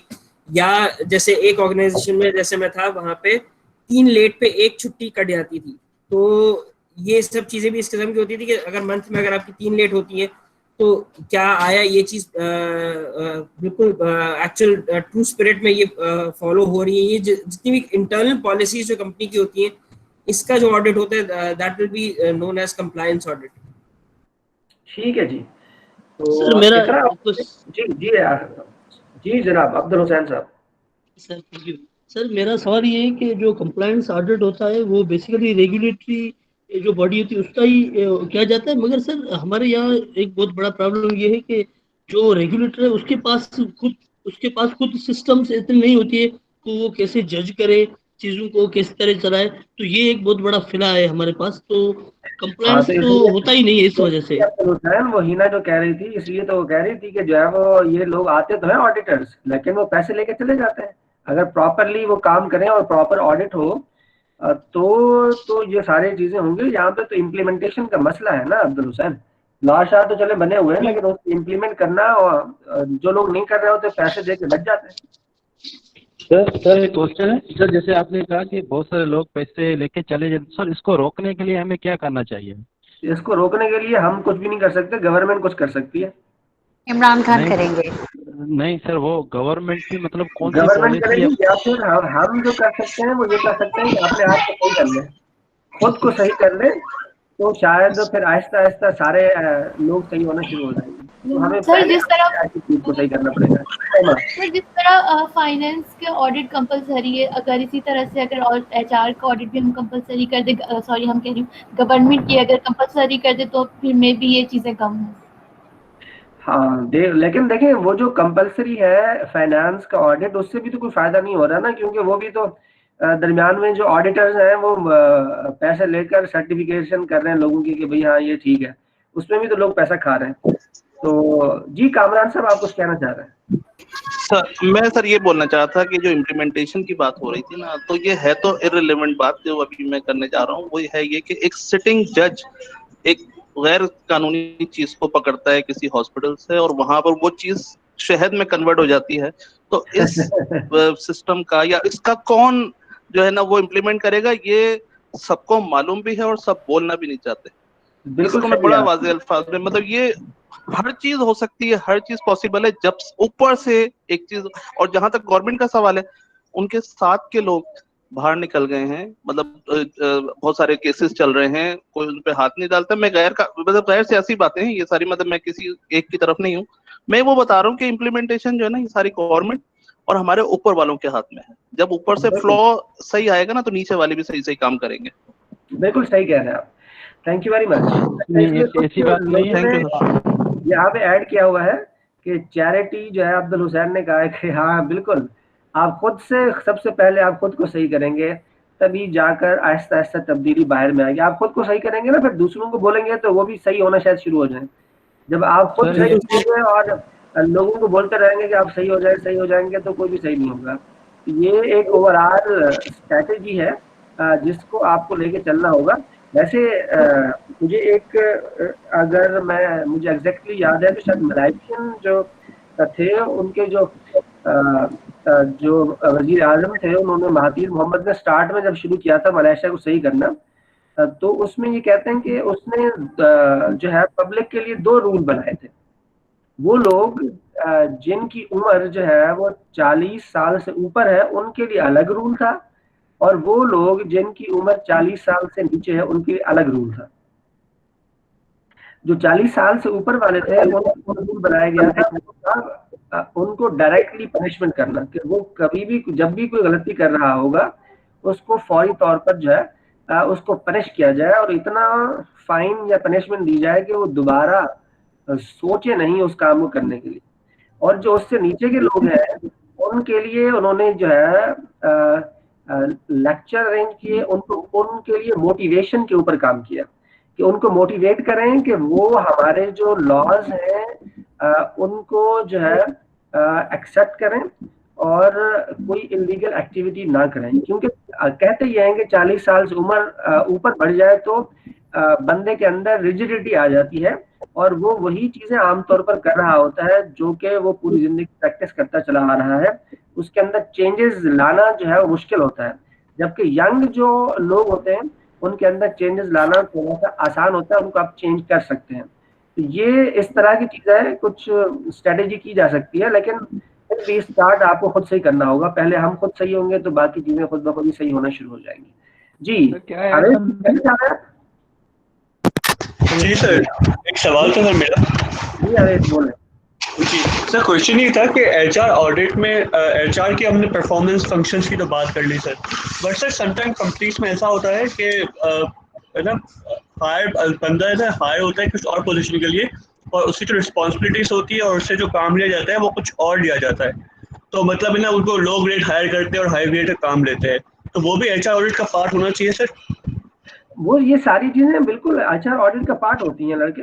वो सारी चीजें जो एक्चुअल एचआर ऑडिट होता है ना, उसके अंदर ये छोटी छोटी चीजों को बिल्कुल देखा जाता है, एक एक चीज को उसमें मॉनिटर किया जाता है। लेकिन मुसीबत का मसला ये है कि हमारे यहाँ जो ऑडिट हो रहा है एचआर का बहुत ही सरसरी होता है, और कुछ चंद चीजों को देखकर फारिग कर देते हैं ऑडिट को। तो ये मैं वही कह रहा था कि अगर किसी की जेडी अगर उसकी फाइल में लगी है, तो फॉर एग्जांपल ऑपरेटिंग ऑफिसर है, कॉल फोन उनका काम है फोन अटेंड करना, तो जेडी में तो वही लिखा होगा कि इनका काम है खाली ना दिन में इतनी कॉल्स लेना, बट असल में वो ऑन ग्राउंड क्या काम कर रहा है वो कोई नहीं दिखता सर। हाँ ये मसले हैं बिल्कुल, कंपनी के अंदर के बहुत सारे मसाइल हैं, सही कह रहे हैं आप, ऐसा है। अच्छा जी, हम ये यहाँ पे साइड पे कुछ लोगों ने लिखा हुआ, किरण ने लिखा है कि sir if HR auditor external company होती हैं तो उनको अगर हायरिंग करते हैं तो आपकी जो प्राइवेसी होती है उसके लीक होने का खदशा होता है। बिल्कुल, आपके जो बहुत सारे इंटरनल मामलात होते हैं, जब आप एक्सटर्नल फर्म को हायर करते हैं तो उसमें इस बात के चांसेस होते हैं कि वो लीक आउट हो जाए, लेकिन ये लीगल रिक्वायरमेंट होती है उन कंपनी की। अगर कोई कंपनी, क्योंकि उनका पूरा बिजनेस, जो कंसल्टिंग फर्म होती हैं, जो ऑडिटर्स होते हैं, उनका पूरा बिजनेस ही इसी पर चल रहा होता है कि वो किसी भी कंपनी की प्राइवेसी को लीक नहीं करेंगे। अगर उन्होंने लीक आउट कर दिया तो इसका मतलब है उनका बिजनेस ही बंद हो जाएगा। एक ही बंदा, अगर एक ही कंपनी को पता चल जाए कि ये जो ऑडिटर्स हैं ये इंफॉर्मेशन को लीक आउट करते हैं तो उनका बिजनेस वहीं ठप हो जाएगा। तो इसलिए इस बात के चांसेस बहुत कम होते हैं कि कोई भी आपकी इंफॉर्मेशन को लीक आउट करेगा। तो आमतौर पर नहीं होता ऐसे, क्योंकि उन्होंने बिजनेस चलाना होता है। तो बिजनेस के अंदर कोई अगर बहुत ही अहम कोई बात ऐसी है या कुछ ऐसा है जो कि बहुत पैसे वैसे लेके उसने कर दिए तो अलग बात है, लेकिन आमतौर पर नहीं होता ऐसा। सर मैं एक चीज ऐड करना चाहता हूँ यहाँ सर। जी सर मैं पॉलिसी और कंप्लायंस की बात कर रहा हूँ ना सर। एक कंपनी है पाकिस्तान में, मैं उसका नाम नहीं लेना चाह रहा, उसकी अच्छी एक प्रैक्टिस है कि वो कंपनी को मतलब जो भी एम्प्लॉइज होते हैं उसको इक्वली जो है ना वो ट्रीट करते हैं सब। वो नहीं कहते कि सीईओ बड़ा है या मैनेजर बड़ा है या जो मैसेंजर है वो छोटा है, तो वो इक्वली ट्रीट करते हैं। उन्होंने एक सर्वे कंडक्ट किया था, मैं भी उसी ऑर्गेनाइजेशन में काम कर चुका हूँ। तो सर उन्होंने जब ये पॉलिसी को अपनी जो कंप्लायंस किया था तो जब एक कॉन्फ्रेंस हुई थी किसी सिटी में, तो उन्होंने मैसेंजर को भी वहां बुलाया था। उनको भी उन्होंने एयर टिकट दिए थे, मतलब सबको जो भी थे जितने भी ऑर्गेनाइजेशन के एम्प्लॉय थे सबको उन्होंने इक्वली ट्रीट किया था। फिर उन्होंने सर्वे जब किया था तो बिल्कुल जो एज एड पॉलिसी बनाई गई थी वो एज एड कंप्लाइंट हुई थी। तो ये पाकिस्तान की कंपनी का मिसाल है यहाँ पे कि इससे कंप्लाइंट्स होता भी है सर। जी जी जी बिल्कुल, अच्छी भी कंपनी होती है। लिमिटेड होती है बस। सर मैं अगर इतनी अच्छी है हुसैन साहब नाम भी शेयर कर दो। जी मैं भी यही कहना चाह रही हूँ हुसैन नाम शेयर करें, क्योंकि हमें भी पता चले कि पाकिस्तान में ऐसी कौन सी कंपनी है जो इतना प्रॉपर एचआर जो है उसको फॉलो कर रही है, तो हमें पता होना चाहिए ना नाम। हमें भी एयर टिकट्स चाहिए। तो देखें सबको एयर टिकट चाहिए तो सर अब आपने शेयर तो कर दिया, अब एयर टिकट सबको चाहिए बेटा। सर जी बिल्कुल मैं शेयर कर रहा हूँ, मैंने नाम लिख दिया है, मैंने ऑर्गेनाइजेशन का नाम लिख दिया है। वो उसका सर मैं भी जो है इस कंपनी का जो है पार्ट रहा हूँ 2 साल एज एचआर में सर। तो अच्छा जी जी बिल्कुल सर, बहुत अच्छी कंपनी और बहुत उसके ट्रांसपेरेंट सर। उसका हायरिंग सर इस्लामाबाद, जी सर कराची में भी उसकी ब्रांच है बिल्कुल। ये बेसिकली इसके हेड ऑफिस इस्लामाबाद में है और जो है कराची में भी बेस है, उसका रीजनल ऑफिस है बिल्कुल सर। सर इसका ट्रांसपेरेंट जो वे है एचआर का वो बहुत जो है बिल्कुल जबरदस्त है सर रियली। अच्छा और ट्रांसपेरेंसी वो सर इक्वली ट्रीट करते हैं कि जो मैसेंजर है वो भी इक्वल है और जो सीईओ है वो भी इक्वल है। वो सर उसका एक दूसरी प्रैक्टिस बता दूं आपको कि अगर जो जब खाना खाते हैं तो वो ये नहीं कहते कि मुझे खाना लगा के दो, वो सारा खाना जो जब खाते हैं तो सारे खुद निकाल के खाते हैं खाना। तो ये भी एक प्रैक्टिस मैंने देखी थी। ये तो अच्छी बात है ना फिर। ये तो आप जो है वो मुझे वहां पे फ्रांस में ले गए, पेरिस के अंदर। पेरिस में सर ये भी सर उस ऑर्गेनाइजेशन की एक दूसरी पॉलिसी सर। सर उस ऑर्गेनाइजेशन की दूसरी पॉलिसी या अमेरिकन है?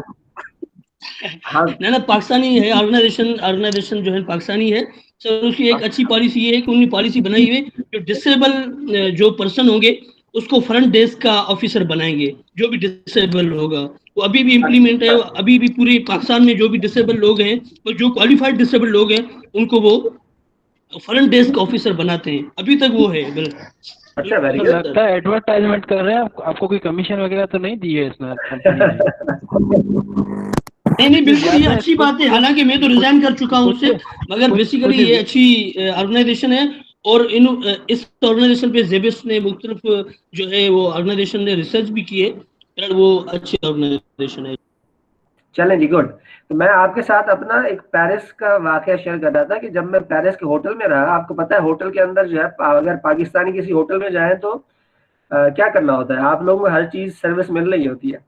लेकिन मैं जिस होटल में मैंने स्टे किया वहां पर आपको मालूम है तरीकाकार क्या था। तरीकाकार ये था कि जी आप वहां पर आपका जो ब्रेकफास्ट है वो सुबह लगा हुआ होता था।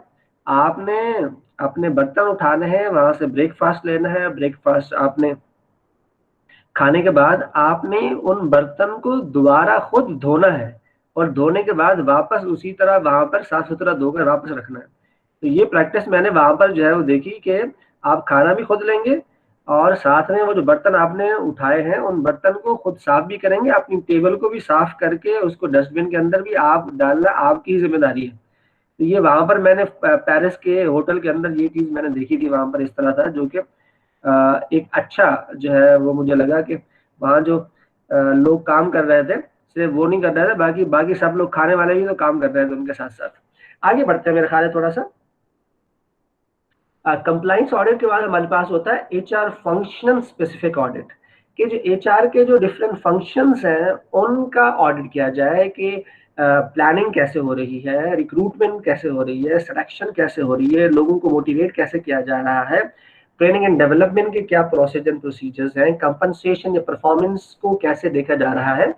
तो ये सारी चीजें जो है फंक्शन एरिया के अंदर आती हैं। फिर हमारे पास है स्ट्रेटेजिक HR ऑडिट।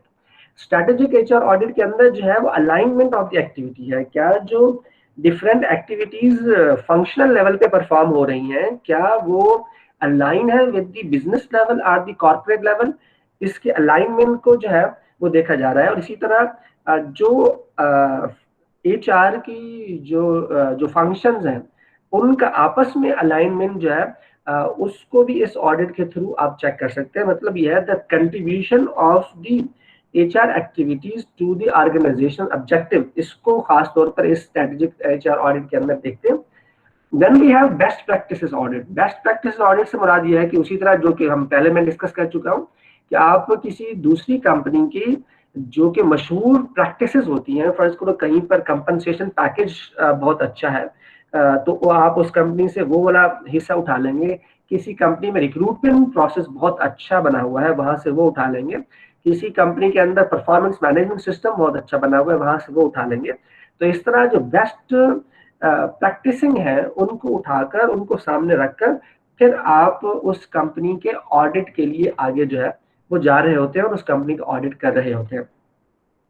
आगे बढ़ते हैं। मेरा ख्याल है अगर कोई कमेंट है तो आप कर ले, मेरे पास टाइम थोड़ा शॉर्ट होता जा रहा है इसलिए मैं आगे बढ़ना चाहूंगा। कोई सवाल है तो आप पूछ लें, कमेंट बाद में कर लीजिएगा, सवाल पूछ लें। अगर किसी को कोई सवाल है तो पूछ लें। आगे बढ़ते हैं। कोई सवाल किसी ने नहीं पूछा।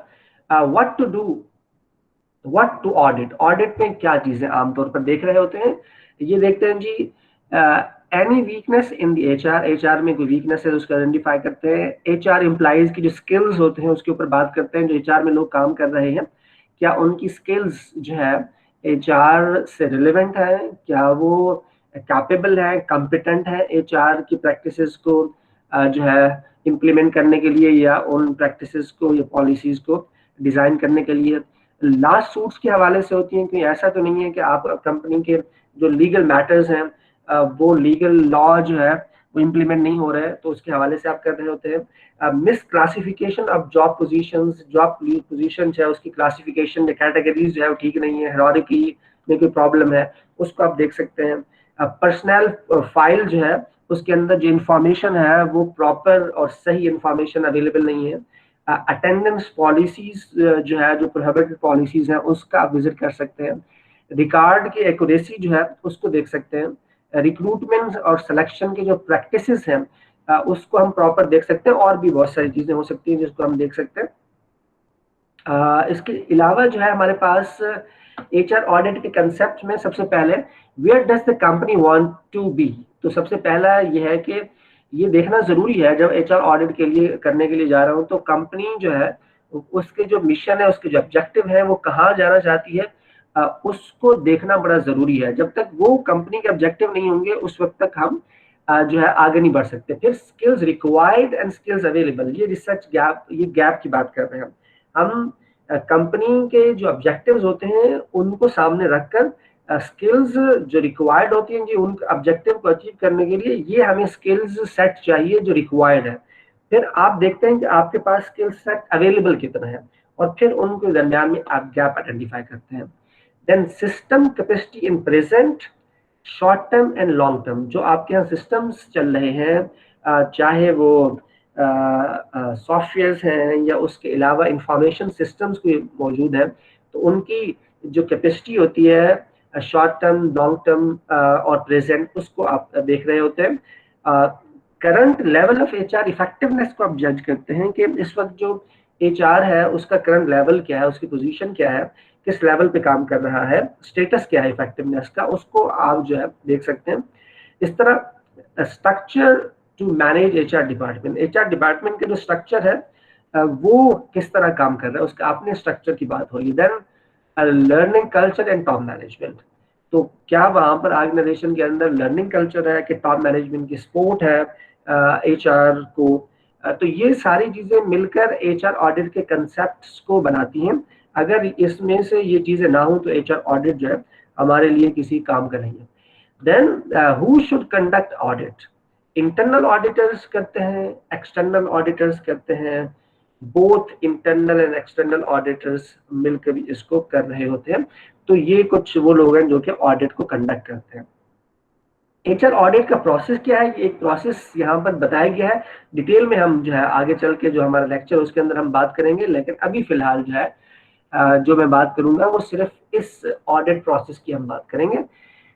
ये ऑडिट में सबसे पहले ये कहते हैं determine the scope and type of audit, कि आप सबसे पहले देखें जी, हमने जो अभी 4 ऑडिट की टाइप्स पढ़ी हैं उसमें से आपने ये आइडेंटिफाई करना है कि आप कौन से ऑडिट की तरफ जाएंगे और आपका स्कोप क्या होगा। स्कोप का मतलब है किन किन एरियाज को आप कवर करेंगे ऑडिट के अंदर।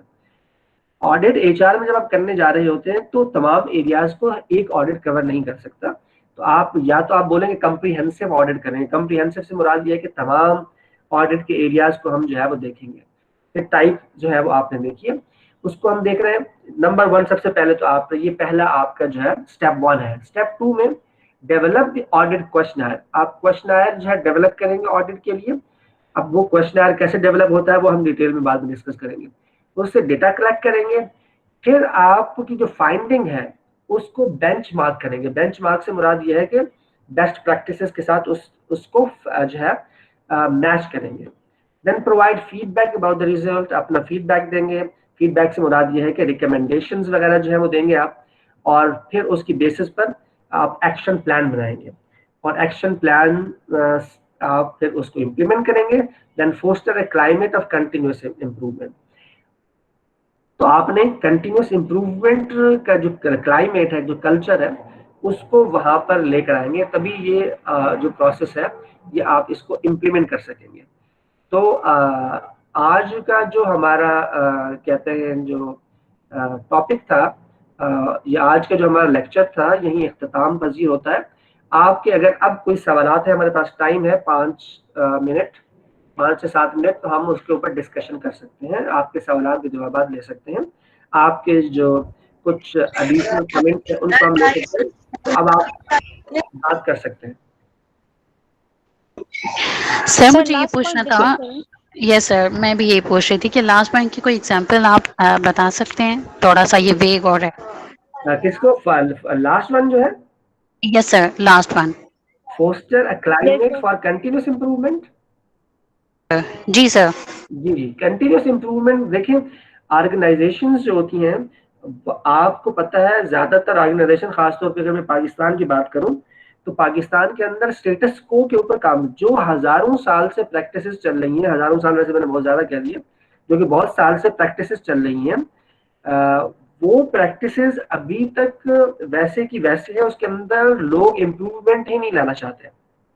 फर्ज करो कि अगर कोई बंदा रिक्रूटमेंट जो है मैनुअली लोगों को बुलाकर फिजिकली इंटरव्यू ले रहा है, और अब कोई बंदा उसे चाह रहा है कि उसको डिजिटलाइज कर दिया जाए, तो ऐसी सूरत हाल में जो लोग हैं वहां पे वो एक्सेप्ट नहीं करते। वो लोग जो वहां बैठे हुए होते हैं, जिनको कंप्यूटर या सॉफ्टवेयर का बहुत ज्यादा अंदाजा नहीं होता, तो वो क्या है, उस तरफ लोग जाने नहीं देते। तो ये वो चीज है कि वो ये कह रहा है कि आपने ऐसा कल्चर डेवलप करना है जिससे लोग लर्निंग की तरफ जाएं, जिससे लोग नई चीजें सीखें और फिर उसको इम्प्लीमेंट करें, ताकि आपका जो डिपार्टमेंट है, आपकी जो ऑर्गेनाइजेशन है, उसके अंदर कंटिन्यूअस इम्प्रूवमेंट हो।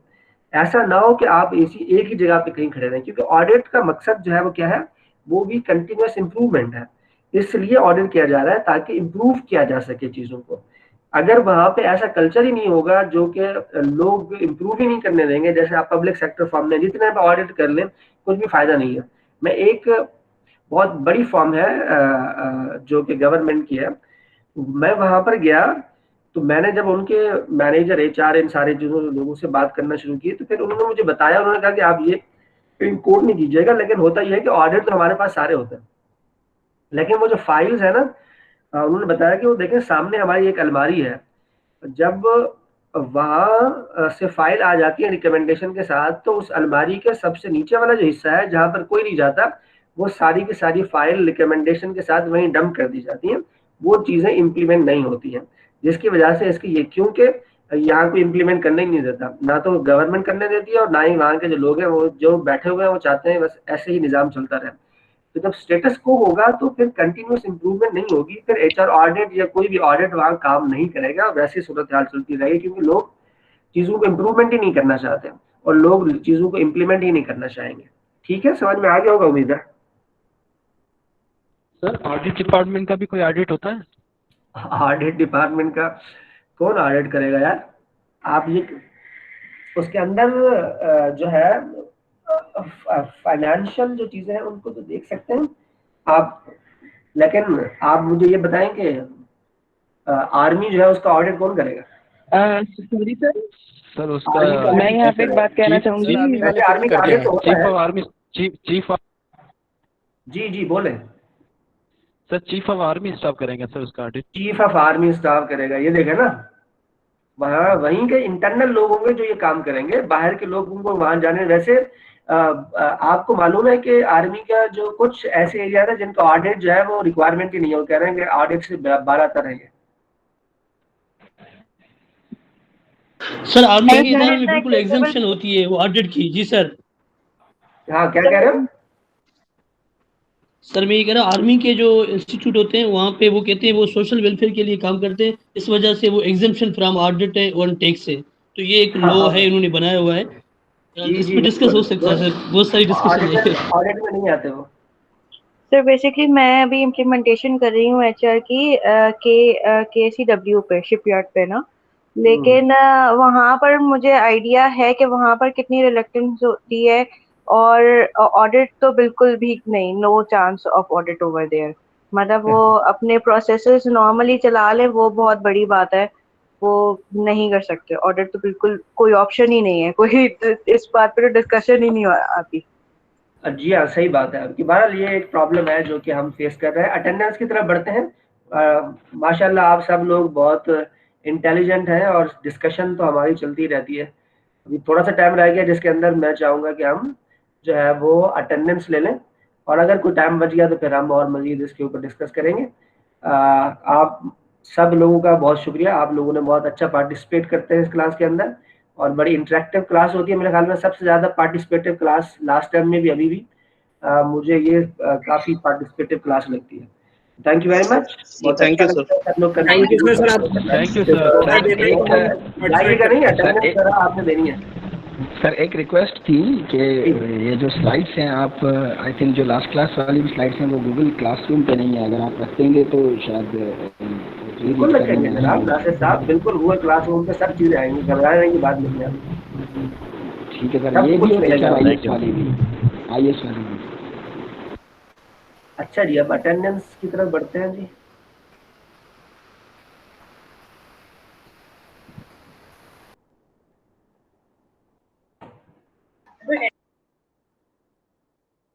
जी कौन कुछ कहना चाह रहा है? आवाज निकलते निकलते रुक गई। सर व्हाट्सएप ग्रुप बनाए, सर व्हाट्सएप ग्रुप आप बनाए तो उस हिसाब से क्लास का। यार लीगल जो है असल में क्या बोलते हैं कि यूनिवर्सिटी की तरफ से इजाजत नहीं है, हम बना नहीं सकते लीगल जो है ना, ऑफिशियल ग्रुप नहीं बना सकते। स्टूडेंट्स ने सर बनाया हुआ है, ग्रुप है उसमें काफी सारे लोग हैं। सर आप ज्वाइन तो कर सकते हैं ना, मुस्तफा ने जो बनाया हुआ है आप उसमें ज्वाइन हो जाए तो मैं ज्वाइन कर लूंगा तो ऑफिशियल हो जाएगा। सही करे वो कामरान भाई, सही है। सर ना रहे पर सर को कोई कम्युनिकेशन करनी होगी तो मुझे कर देंगे। कोई भी एक CR बन जाए जो भी क्लास के स्टूडेंट का नंबर ऐड कर, कोई किसी असाइनमेंट्स वगैरह। मुस्तफा ने बनाया हुआ है। चलो जी जी जी, मैंने लिंक अभी दोबारा शेयर कर देता हूँ उस पे चैट पे। चलो थैंक यू, थैंक यू।